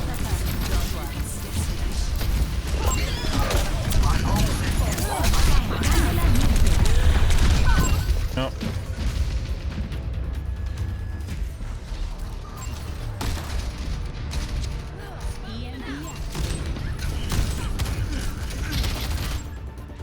Third 913, not super amazing.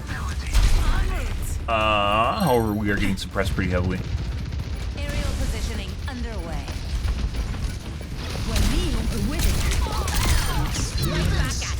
Very accurate. Baptiste.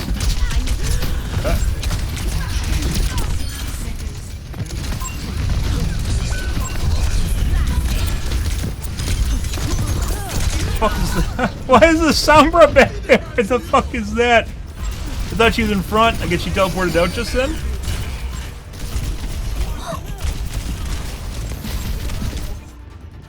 Shake it off. Repositioning. Yeah. Form up.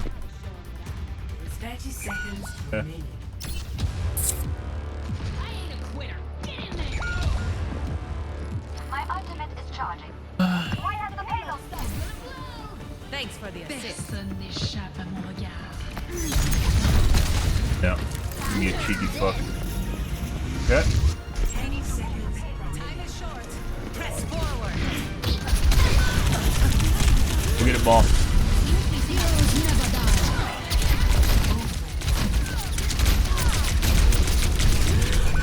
I lost my healer again. I had my Q too.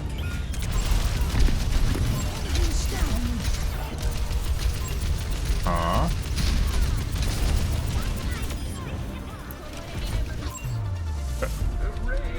So possibly two people cheating. The Sojourner is 100% cheating, which is now the Sombra, and then also Baptiste. Which he only killed me like twice, but based on his damage here, it looks like he wasn't shooting at me the majority of the time.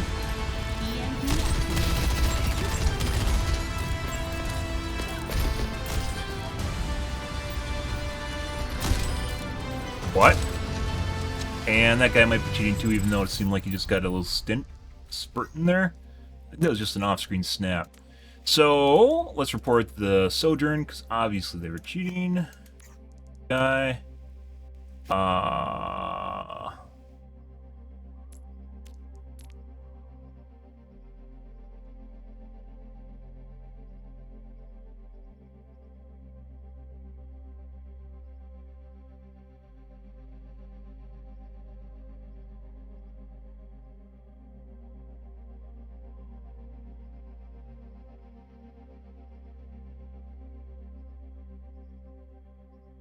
We see him wall looking.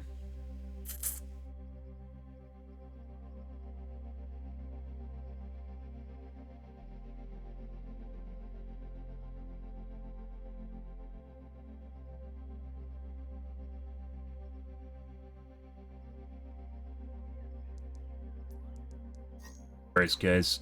So this might be another 3-banger. Wow. After that PvE announcement, like all the casuals stopped playing. What the fuck is this shit? Time for the reckoning! Keeping my sister busy. Appreciate it.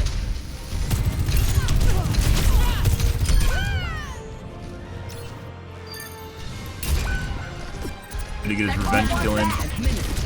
No one can hide from my sight. Let's go! You sure you're Amari's daughter? This ends now. He just tried to shoot. Oh, this is the guy that was fucking holding on the button too. Oh yeah. Now I remember. Don't care.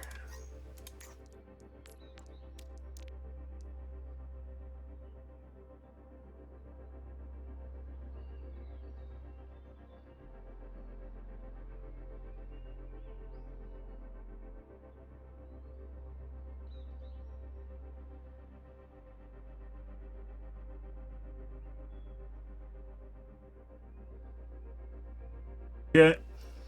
And let's do Baptiste. Baptiste, I'm pretty sure is cheating as well. He didn't shoot at me the majority of the time, but definitely sure he's cheating.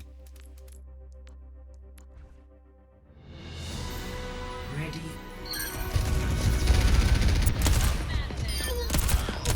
This is our Bap. No, that's theirs.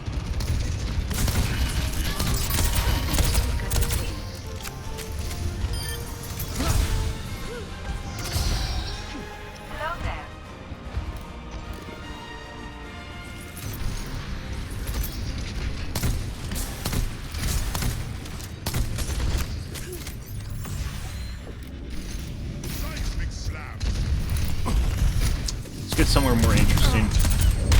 Immortality field deployed.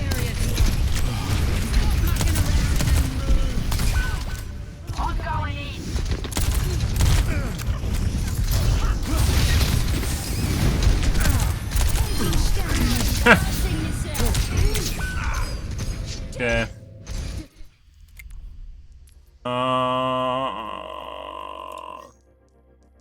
Guy.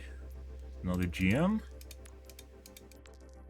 Always funny when you see like gold and silver. They like buy they don't pay for a good account. You see like gold and silver in here. Oh, there's diamond. You'll see gold and silver in there. Yeah, we've seen it already. Gold to silver to GM. Good for them. Not this guy though.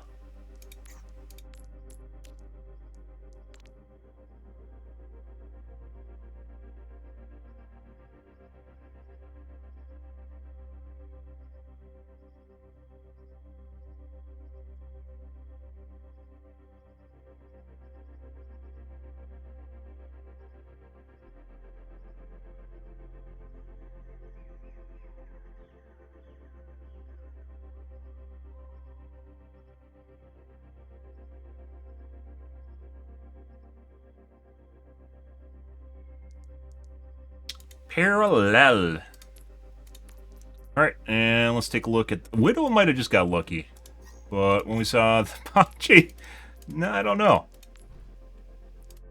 Lucky had a good run in there. Let's see. Ready for battle. Let's fast forward a bit.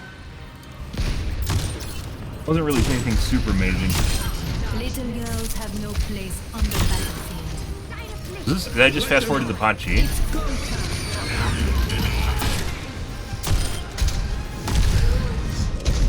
So this is kind of curious.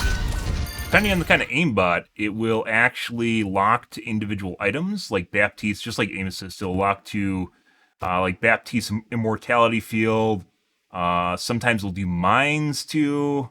What you're seeing here, what I just noticed, was it looked like she snapped to a mine instead of the hamster she was trying to kill. Which is fucking weird. No one that's trying to kill the fucking hamster right now is going to snapshot a mine. Right here. Then it snapshot the mine perfectly. Technically, the ball was in the middle of that, so we'll give it a pass.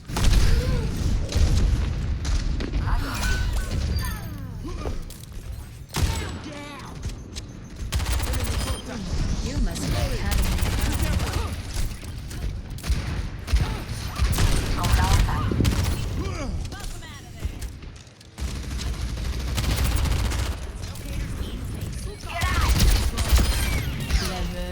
Let's take him to the wasteland! Do something! Nano, minute. Light! Here it comes!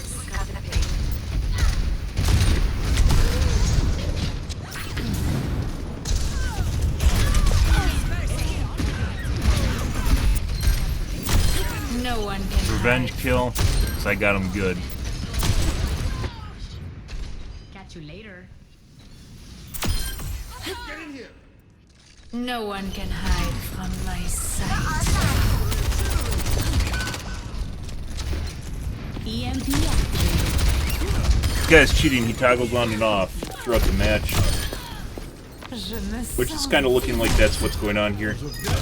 Yeah. This was actually the Pachi, I believe. Nice try. Nice try. Nice try.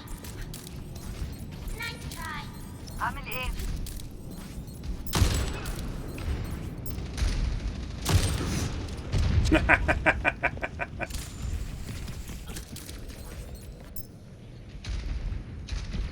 Justice reigns from...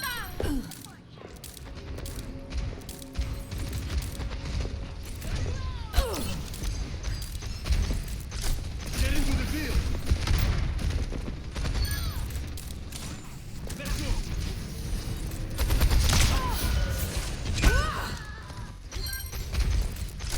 Get into the field!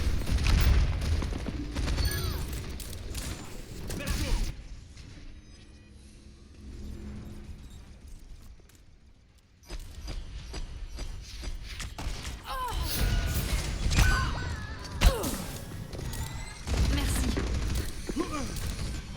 Sie werden dich nicht.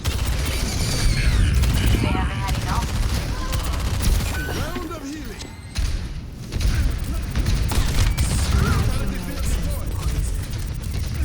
I'm leaning towards yes here. Let them out!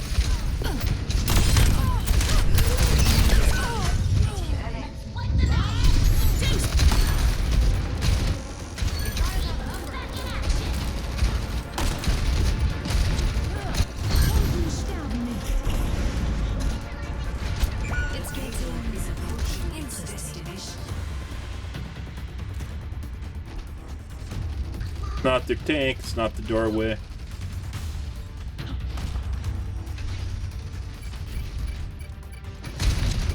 EMP activated.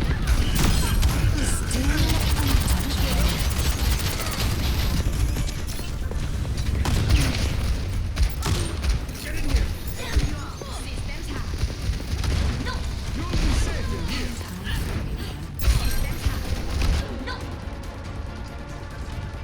You'll be safe in here!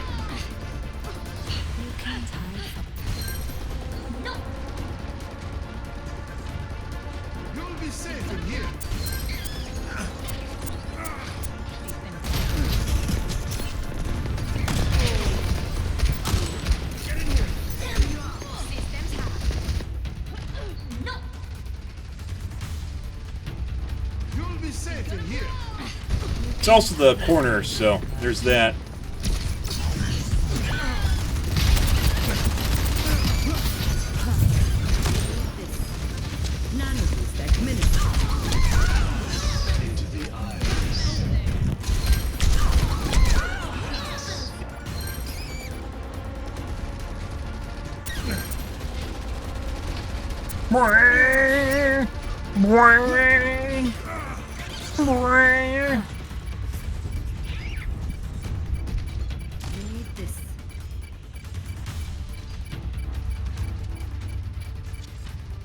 Nano boost administered.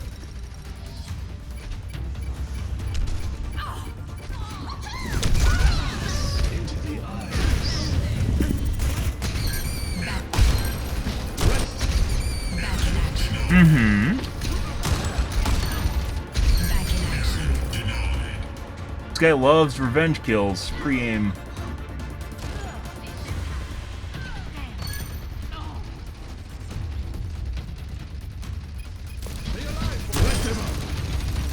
It's like the one thing that cheaters always have going for them is ego and hubris. One of the reasons they cheat. Big part of it. I'm leaning towards yes, this is still kind of a weird one.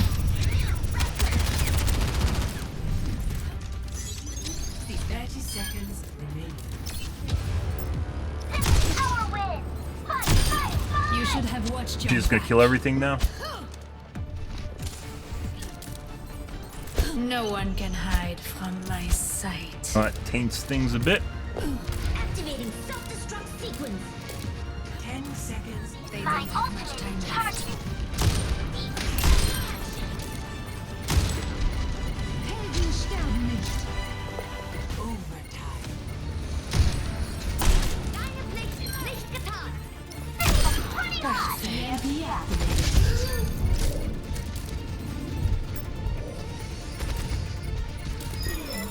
Now they're just feeding. Okay. Alright, we're gonna report her as well. DM? Don't know.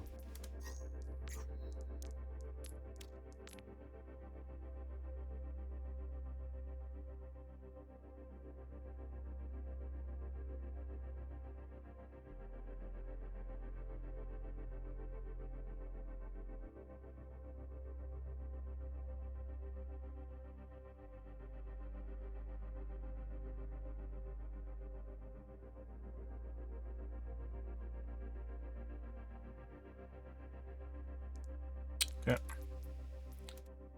Yep. One of those nights, guys. So that one, kind of unsure about. Another game with 3 cheaters in it. Good. How long ago was this game? Once again, one of the reasons we don't take time... It's hard to parse shit, like just do a report when there's multiple people cheating. It's very difficult. Yeah. And it's an 11-minute game. Good. Game. Yikes. Moving along. Strike from above. Oh, yeah. Over and out.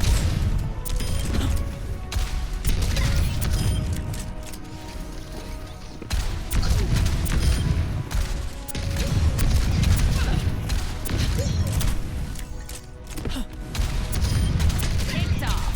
Double kill. Blasted.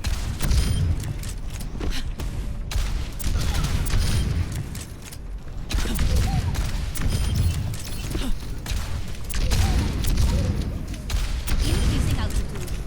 You platform. Bitch. Fuck your mother.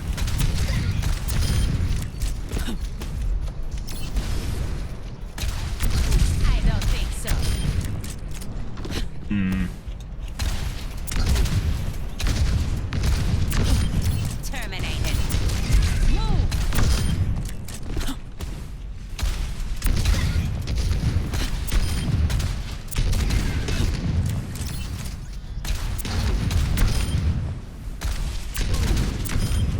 I don't think I would have reported the Widowmaker if it wasn't for the occasional 3 aims we saw. Like, aim-wise, not quite there. Double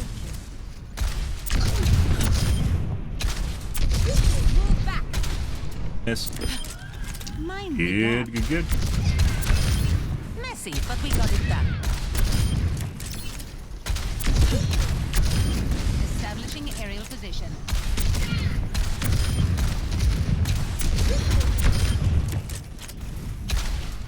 I don't think so. Going down. You weren't watching the sky. Double kill. Double kill. Next game. Traveling. Neeples! Oh my god, Neeples! I love Neeples. Select your hero. Let's see. We have reported this guy before. Is it the same guy? I can't tell. Private account. In this match, we'll block him so we can tell when he gets a new account. Looks familiar. Strike from above. Just like we practiced, Amani. I pulled them together, you blow them up. I'm not waiting. I'm going to blow them up right away. Oh my god. Farrah doesn't know how to edge. Pull them together, then you blow them up especially. Greetings. Good, good, good. 4, 3, 2, 1. Round 1. Capture objective. He knows who I am for some reason. Establishing aerial position.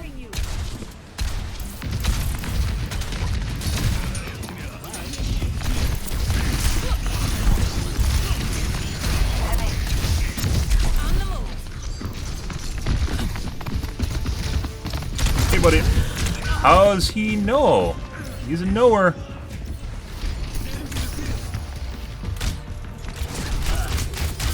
Huh. Okay. Returning to battle. Taking off. Guess he heard the extra footstep. There was footsteps, so.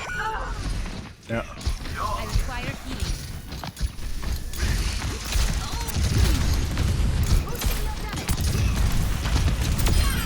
Good work. Yes.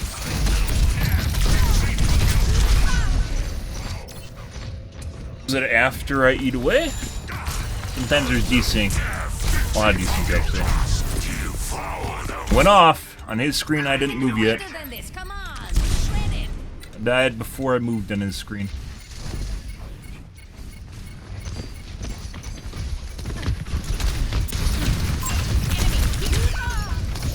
And headshot?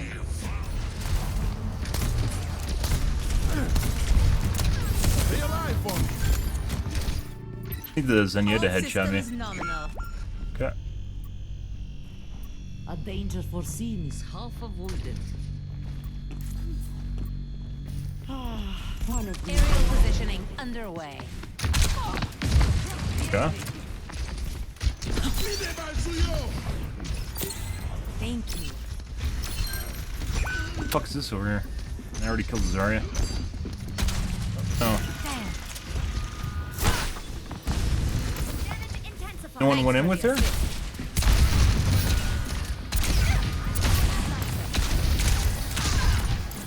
Very accurate Baptiste.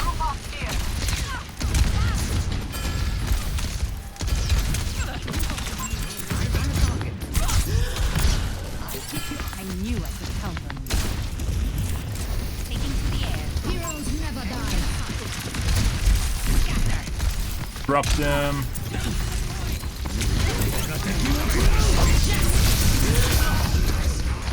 Good.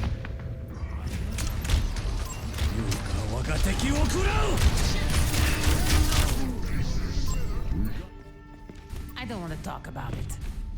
En route. Pretty weird, guys. After the fucking PvE announcement, it definitely seems like our games are a little bit weirder here. I mean, it seems an awful lot like more of the casuals aren't playing right now, which generally don't cheat, so.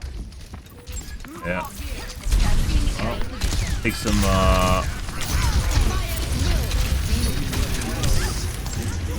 take some stress off of the healer. The Zarya, excuse me.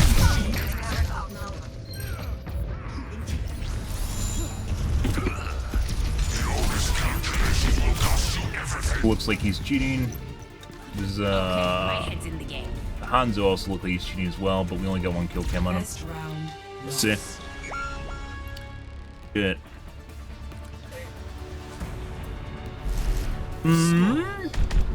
Another game with a lot of sus players in it. Phenomenal. Check groups.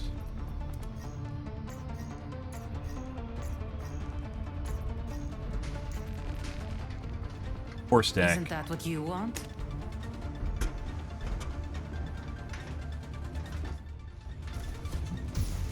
Dog.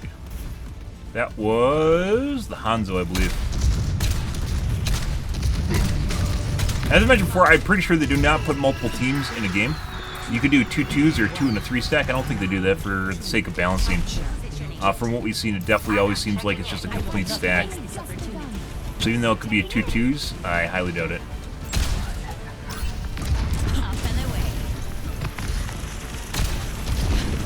Okay.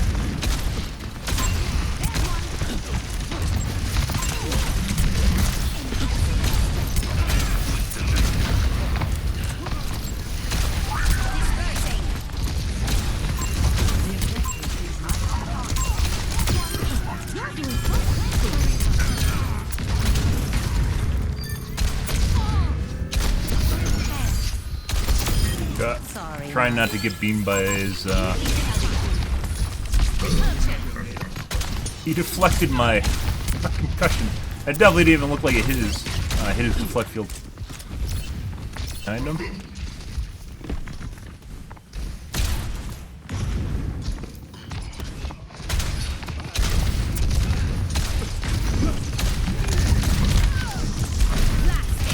It's not good.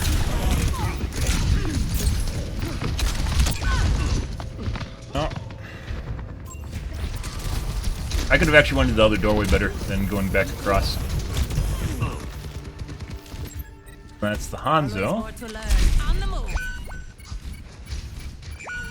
Yeah. They outnumber us. Keep it tight.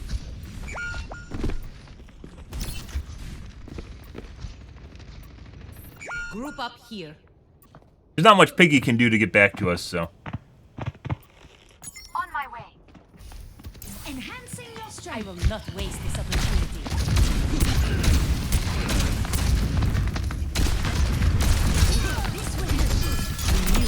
Heroes never die. Enemy over here. Enemy here.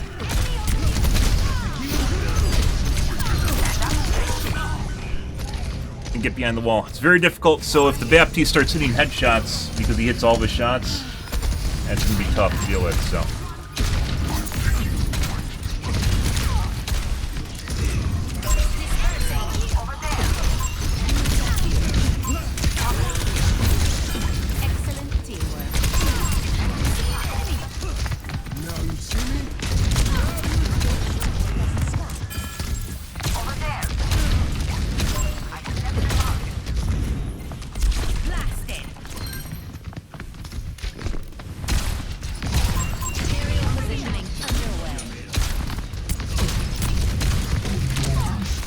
Why are you still over here?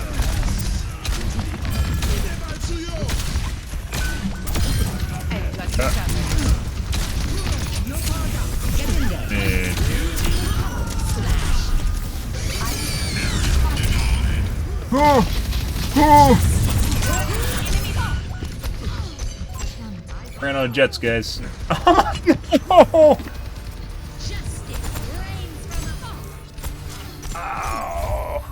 That'll happen. Talk about it. My skills are still needed. Form up. Thanks for the assist. Yeah.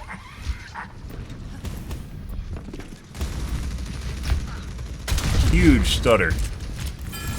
Fuck is that?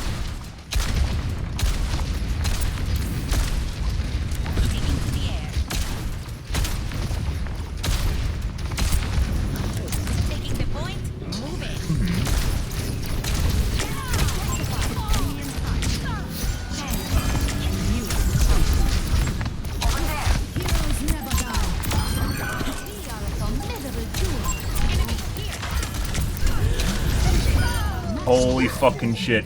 And by the way, completely regardless of player, Echo is 100% way overpowered or overtuned, depending on whatever way you want to look at it. Also, that looks kind of sketchy. That was... That... No. Score. Genji. This is Genji. Because she can one-combo you. Only she flies through the air, is insanely fast, and has a bunch of utility on top of it. She gets you down to half health, you're dead. Took up with mercenaries like Felix. Oh, as opposed to whatever you are.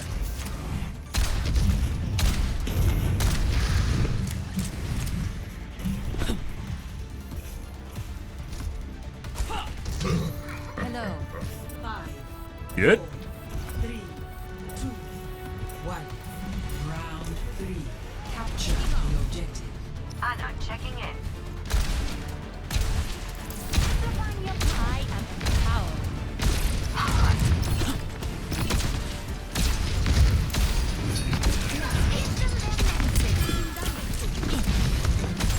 Over there. Enemy over here.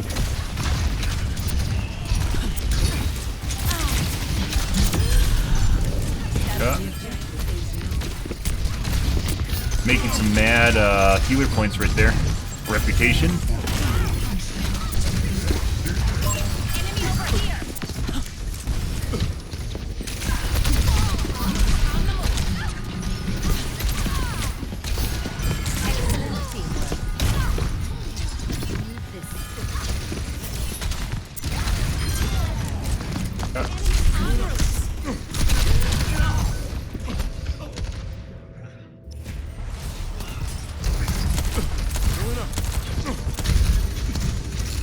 It's like it actually snapped to me and then he snapped away from it on accident.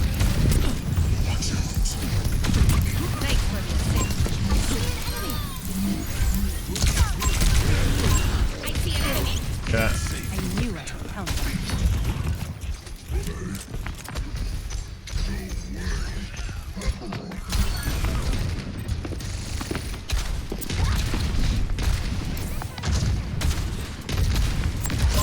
Enemy over here.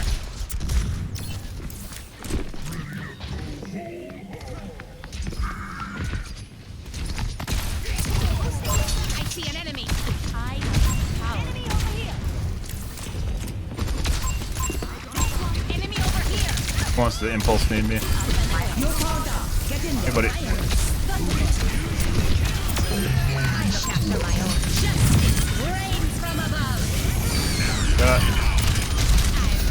I'd rather not be in there.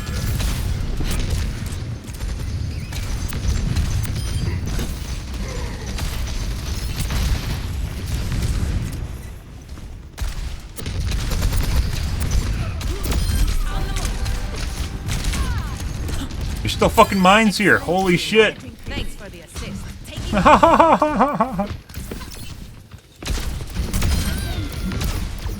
Yeah.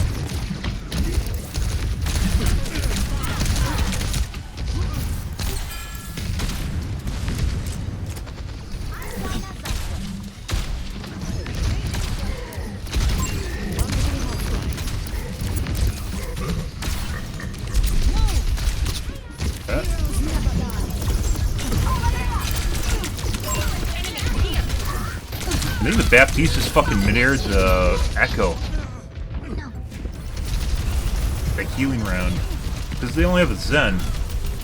I'm pretty sure his gun heals, so it's pretty rare for me to get a Zen that'll... Or, good evening, Cleary, by the way. It's pretty rare for me to get a Zen that'll... Or a Baptiste that'll actually... Give me a shot.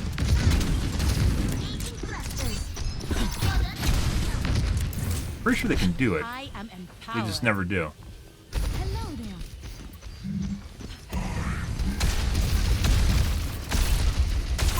Enemy over here.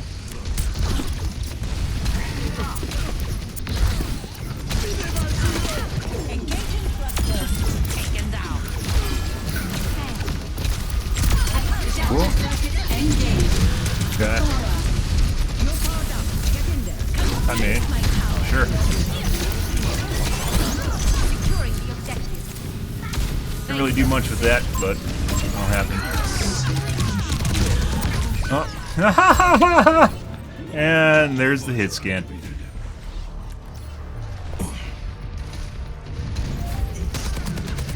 I mean, Echo's technically, this is the Hanzo. What was he playing prior to Hanzo? Just Hanzo? He was just playing Hanzo, he wasn't doing much.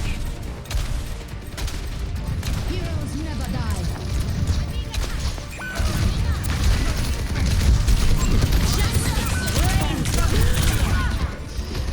And somehow did not die.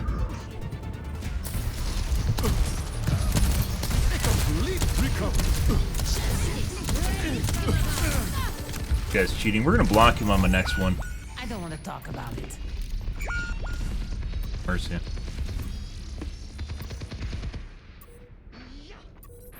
Group up with me.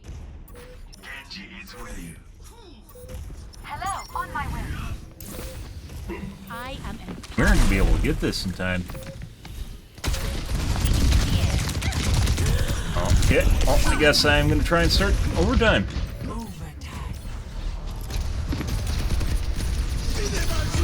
Yeah.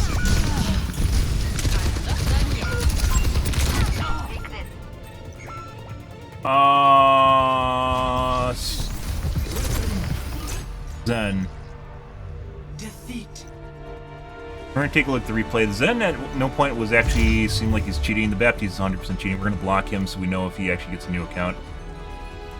It was a complete, or a 4-man, with the only guy that wasn't in the group being the Hanzo, the underdog guy.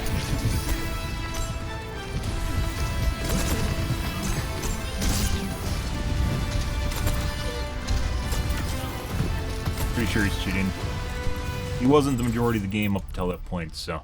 Alright. This is the Baptiste.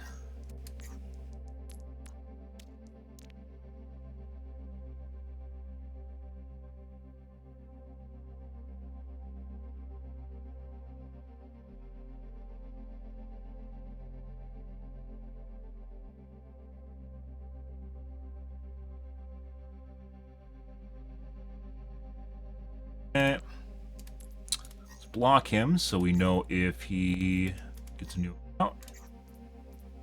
Alrighty, who do we want to take a look at? Zen, I'm pretty sure is cheating. Not really anything. This entire game wasn't anything up until the end. So, I mean, it could have got lucky, but that was extremely straightforward snapping. Let's take a look again. Ready for battle. Zen.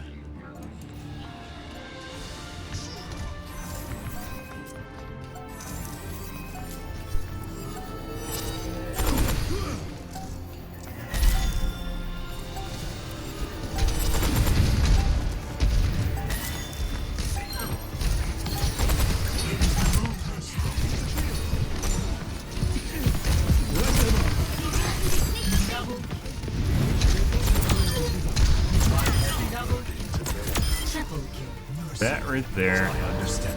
Adversity is an opportunity.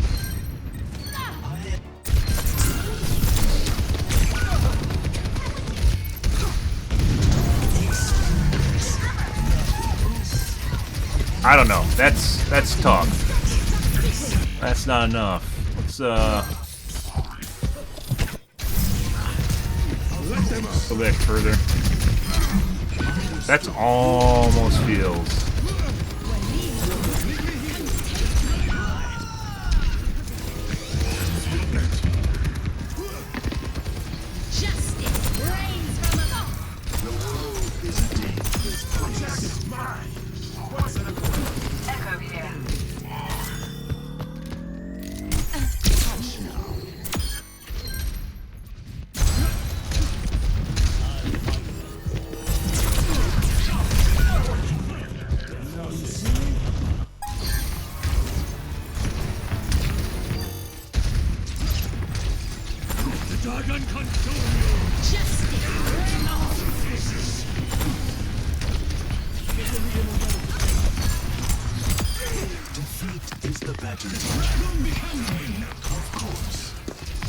Behind walls.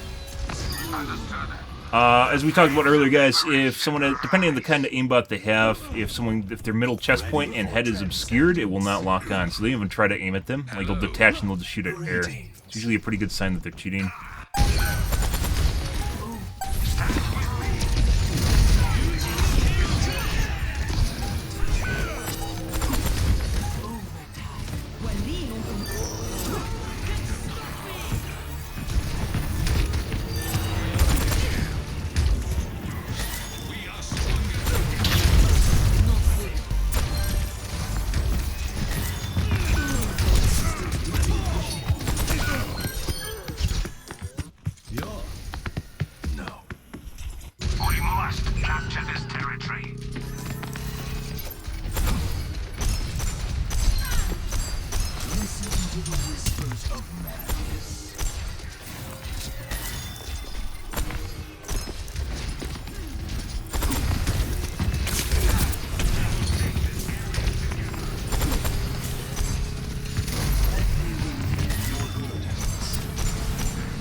I don't know. Okay, let's take a look at Hanzo. We're gonna go with not enough on the...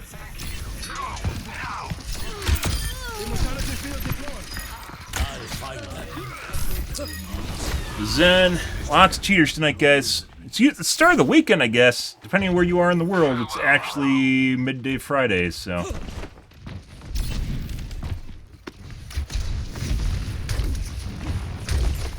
Let's just fast forward to Soldier 76.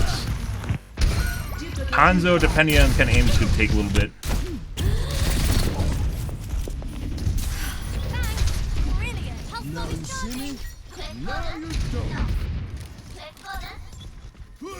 He's not even watching angles, he's watching pillars and shit.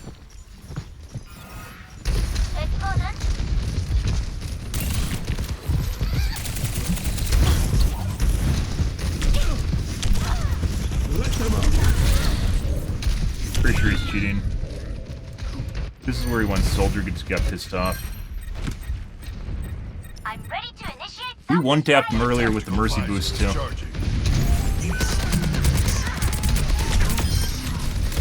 little bit of detach.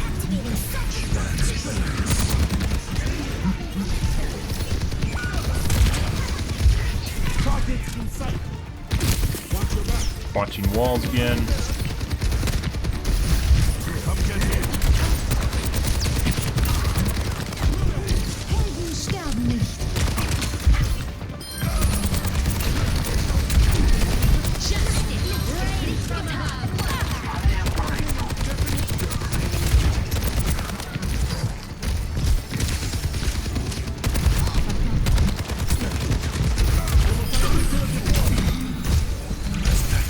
I don't know. You picked the wrong.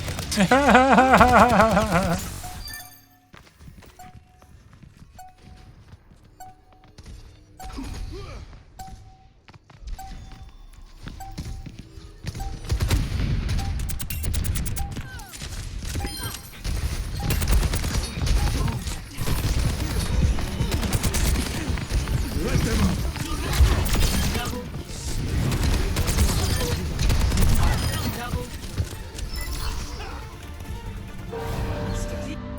Roll back further, not enough. Sie werden dich nicht kriegen.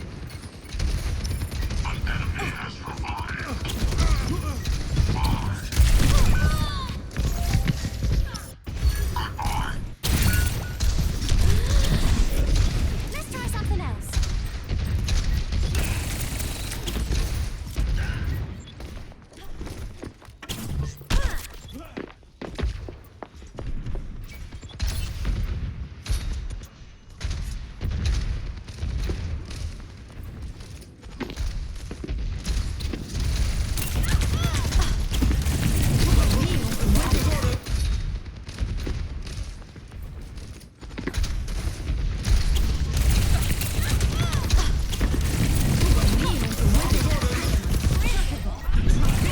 Oh, okay.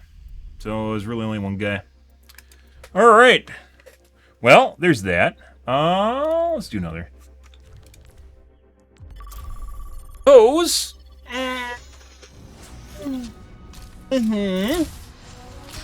Good. Strike. Moving on.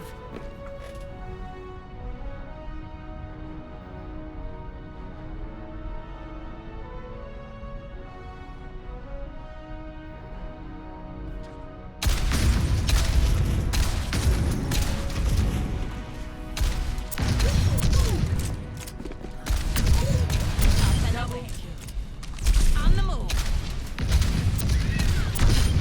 Splash.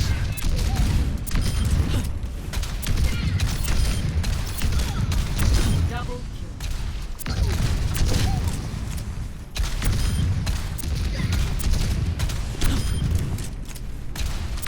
Blasted. Establishing aerial position. Swish.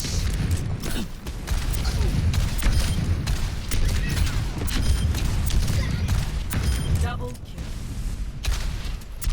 Concussive out.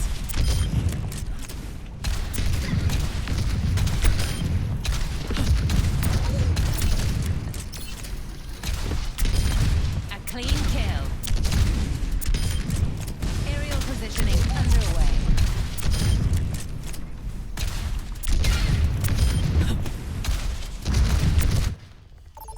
Next game. Alrighty. Welcome to Ishvaransa. Prepare for battle. Select your hero.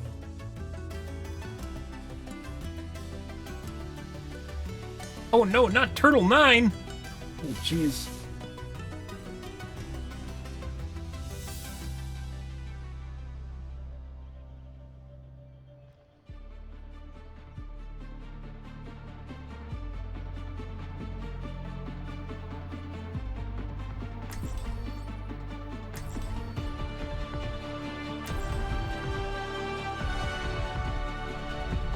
Strike from above. Up and away.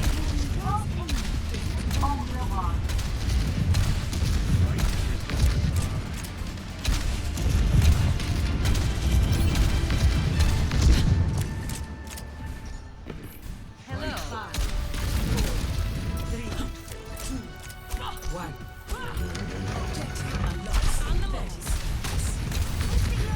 I will not waste this opportunity. Greetings. Hello. Waiting.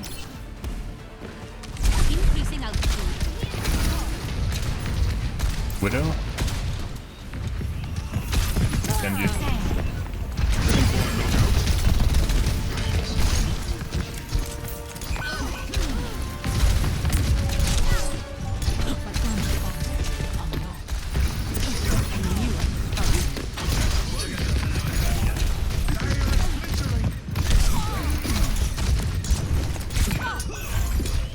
Having to dodge him while trying to kill something else, where I have to try and kill him. So. Turn VRB on. Let's show him some air power. Taking off.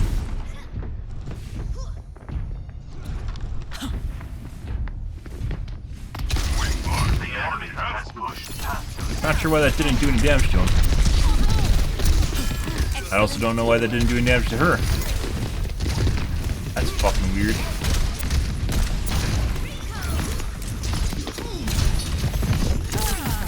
Okay.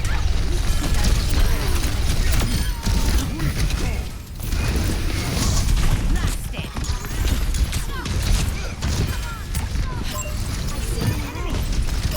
Enemy over here.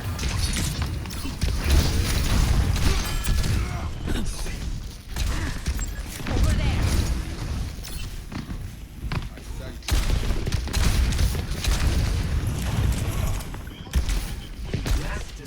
Aerial positioning underway. Separated from the whole team, which is why we moved back. I don't think so.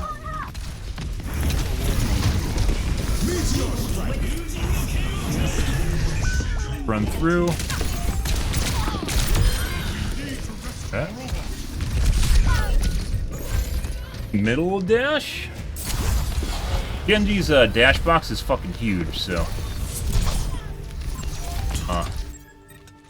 Shake it off. On the move. The enemy has claimed the robot. Enhancing your strength. Thanks for the assist.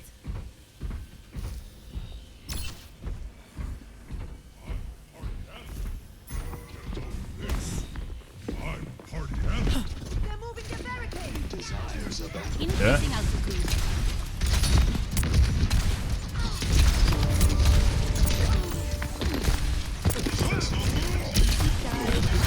Justice reigns from above. Enemy here. Okay. Fuck off, Genji. I think that Genji has lots of vertical axis. Not sure yet. Well, I'm not done yet.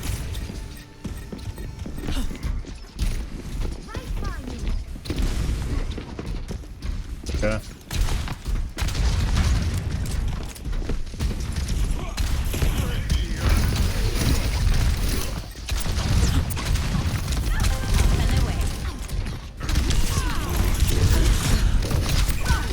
No.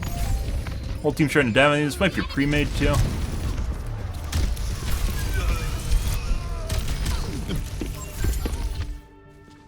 Okay, my head's in the game. En route. Angel at your shoulder.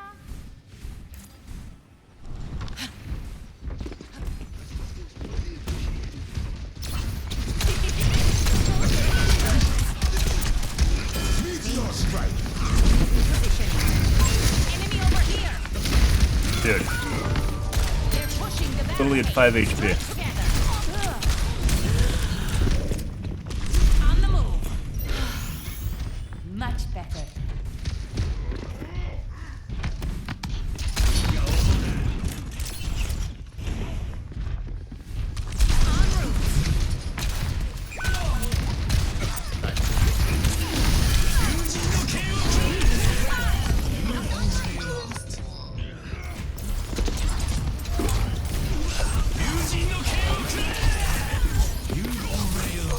We need that robot to turn around. Check for group.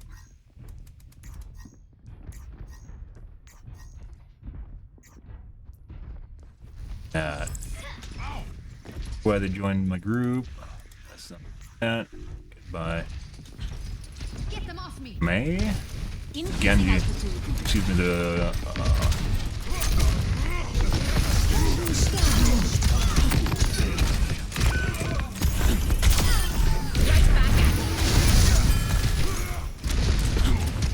Mercy? I will not let you fall.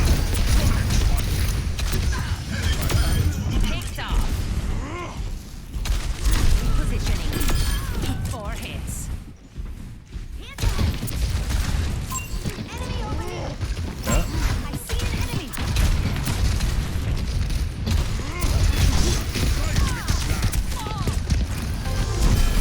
Justice reigns from above. Genji, out of nowhere.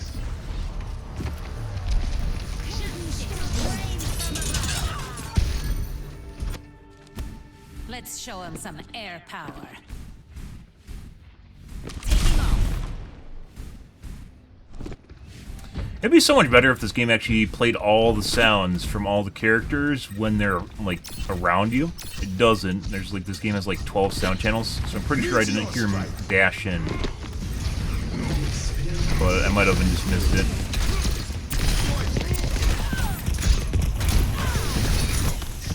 Ah.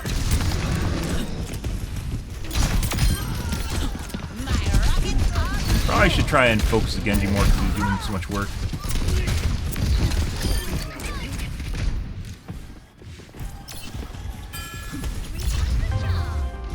Holy fuck. It actually takes time.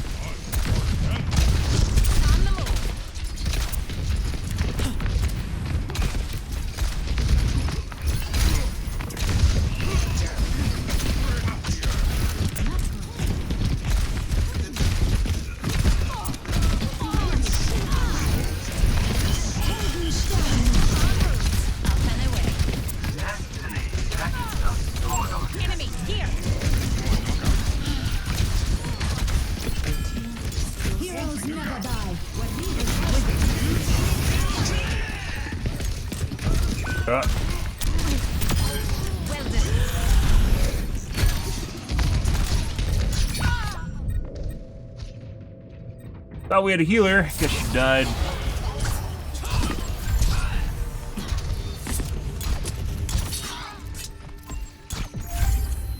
Shake it off. Aerial positioning underway. 2-minute warning. She didn't die.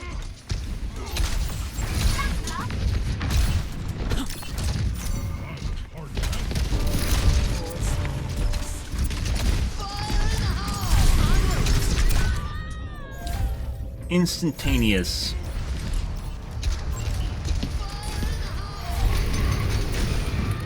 Good. Still playing this dead game. It's getting there. And yep. Not much else on Twitch. Yeah, you want me to play Warzone instead? Which would be horrible.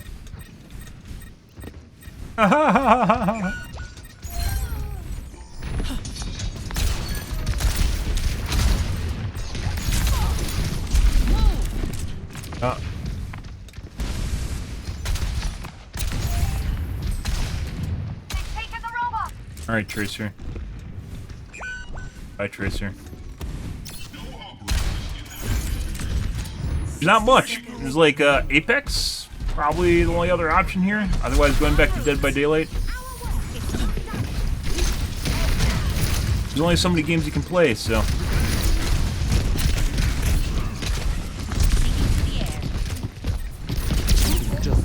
Holy fucking shit.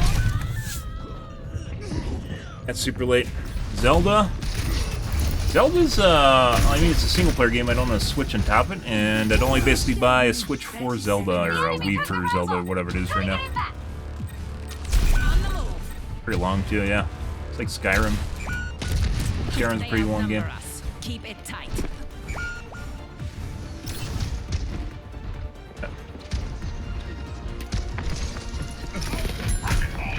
10 seconds remaining. Probably should be up top. You can't do it, though. Got it. Overtime. Never die. We're outnumbered. Be advised. Meteor strike. Keep moving the robot. Frostal knows. Yeah. And then Apex, you have people using Zims with the console, aimbot, which is aim assist. Pretty sure our Genji here is cheating. He has a snaps to vertical axis on the character, give or take a little bit. Every time he uses an ability or does something. Yeah.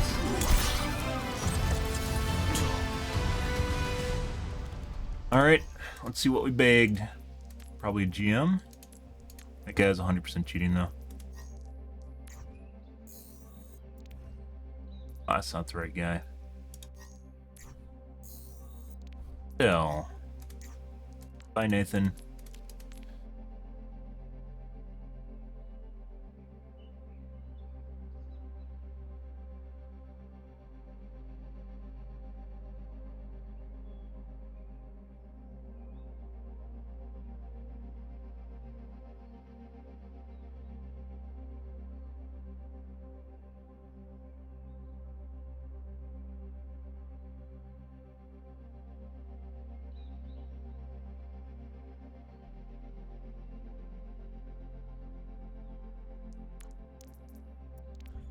Alrighty. Yeah, but I guess we're gonna call things there tonight, guys. There aren't options. It's the thing is like, as a small streamer, there's only so many things you can stream on Twitch that actually have viewership. Like it's basically just comes down to like the first two rows on the game, and some things are gonna be trending. First two rows on Twitch, and some things are gonna be trending. These top three rows. There's games that are trending, which are games you can't continually play. Zelda being one of them. Rust is trending right now because of drops. Outlast Trials, new game, piece of shit. And then you got stuff that isn't even a game, special events, just chatting special events. Grand Theft Auto is roleplay. Star Rail, I believe, is JRPG. Not sure.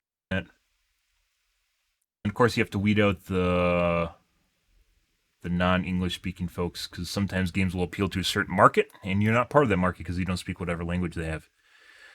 So that leaves like things like League of Legends, Apex, Dota, MOBAs I don't really want to play. Valorant I'm not playing. Counter-Strike, it's basically Valorant, Counter-Strike, same thing. So basically the only games that I possibly would consider playing, putting aside like one shot, which is Zelda, is Overwatch, which we're currently playing, Dead by Daylight, which basically I stopped playing already, Warzone, Fortnite, and Apex. Maybe WoW, but I played WoW already for a month after it came out for the expansion. I do every expansion. And the thing about WoW is if you stream WoW, people only want to watch you play WoW. It's not transferable to any other game. So you are stuck playing World of Warcraft till the end of time. So, yeah.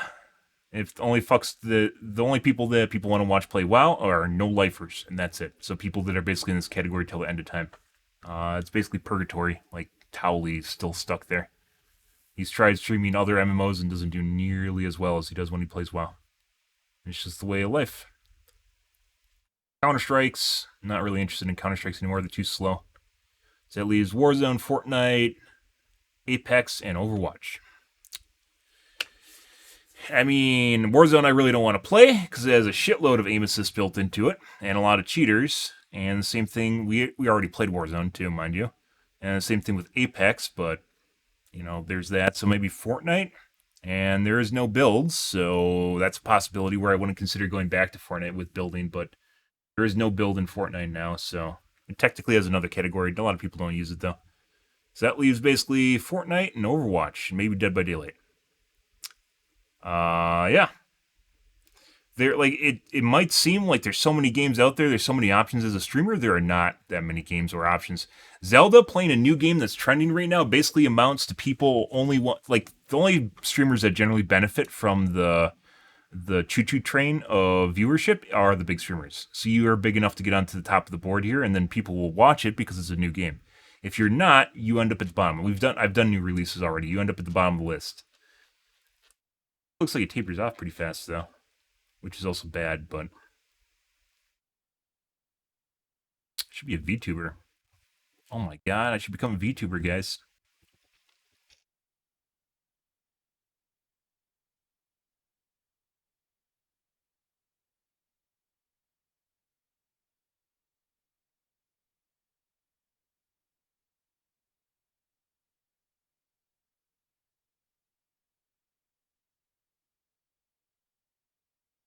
It actually looks like a good game, I'm not gonna lie. It looks like another Skyrim. They did a really good job based on everything I've seen. I haven't watched too much gameplay because I really don't want to spoil it for myself if I decide to play it, like with Breath of the Wild. Game, though. And you have stuff that I wouldn't even consider playing, like Hearthstone, Teamfight Tactics. Even though we played TFT for a little bit, not my cup of tea.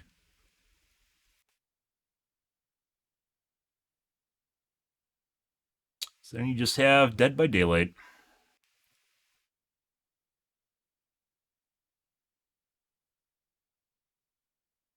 That is.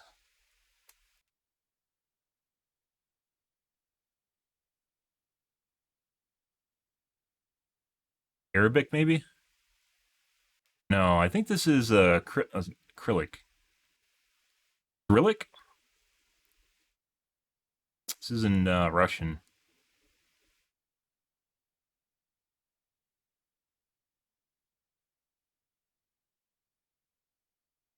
And then there's the people living in Dead by Daylight still. They don't want to watch good killers. They just want to watch killers suffer and die horribly. Suffer horribly, horribly. Good. Time to become RuneScape. Well, I mean, that's not even an option, so. Maybe. I mean, that wouldn't really be any different. I'd rather play World of Warcraft. 380 viewers. That's not going to happen. I know you're like, oh, you're only caring about viewership. You literally can't grow as a streamer unless the category has people watching it. It just doesn't happen. Beard Hub? Oh, yeah. I know. It would be great. It would be great. There's so many games that I love to stream, and it doesn't happen. It's not if I'm actually going to stream on Twitch and not play for myself. Like, it's a limited number of categories that I can actually go into. Which is one of the reasons, by the way, as I mentioned before, I am considering streaming to another platform or platforms. But the thing is, I can't stream to Twitch at the same time. I can stream to other platforms, but I'll obviously tell you guys if I do this. So what I'm considering doing is just not streaming to Twitch for like a month or so, and then stream to other platforms like Kick, YouTube, and Facebook Gaming. Even though Facebook Gaming has like no one on it, it's basically just to get people possibly to even get interested in my channel. Because as a small streamer on Twitch, it is much more difficult to grow than it used to be. And even then, I'd say it's even more isolated. Like, there's more people that are just in top channels than there were prior, where everyone's just kind of, instead of trickling down, they just kind of trickled up to the top channels. And it's very much what it feels like. So, yeah. I don't know. Like, possibly Fortnite no builds is an option here, I guess, if we're looking at different games. There's always Dead by Daylight. Fortnite does pretty fucking well for itself, so it's still a big wig, even if there's not a shitload of people watching it. Like, as far as gameplay goes, I'd rather play Apex than Fortnite, but Fortnite doesn't have as many problems with Zim users as Apex does, so yeah, there's that. And basically, all these games have cheating in it, mind you. It doesn't really matter where you go, you're going to have cheating.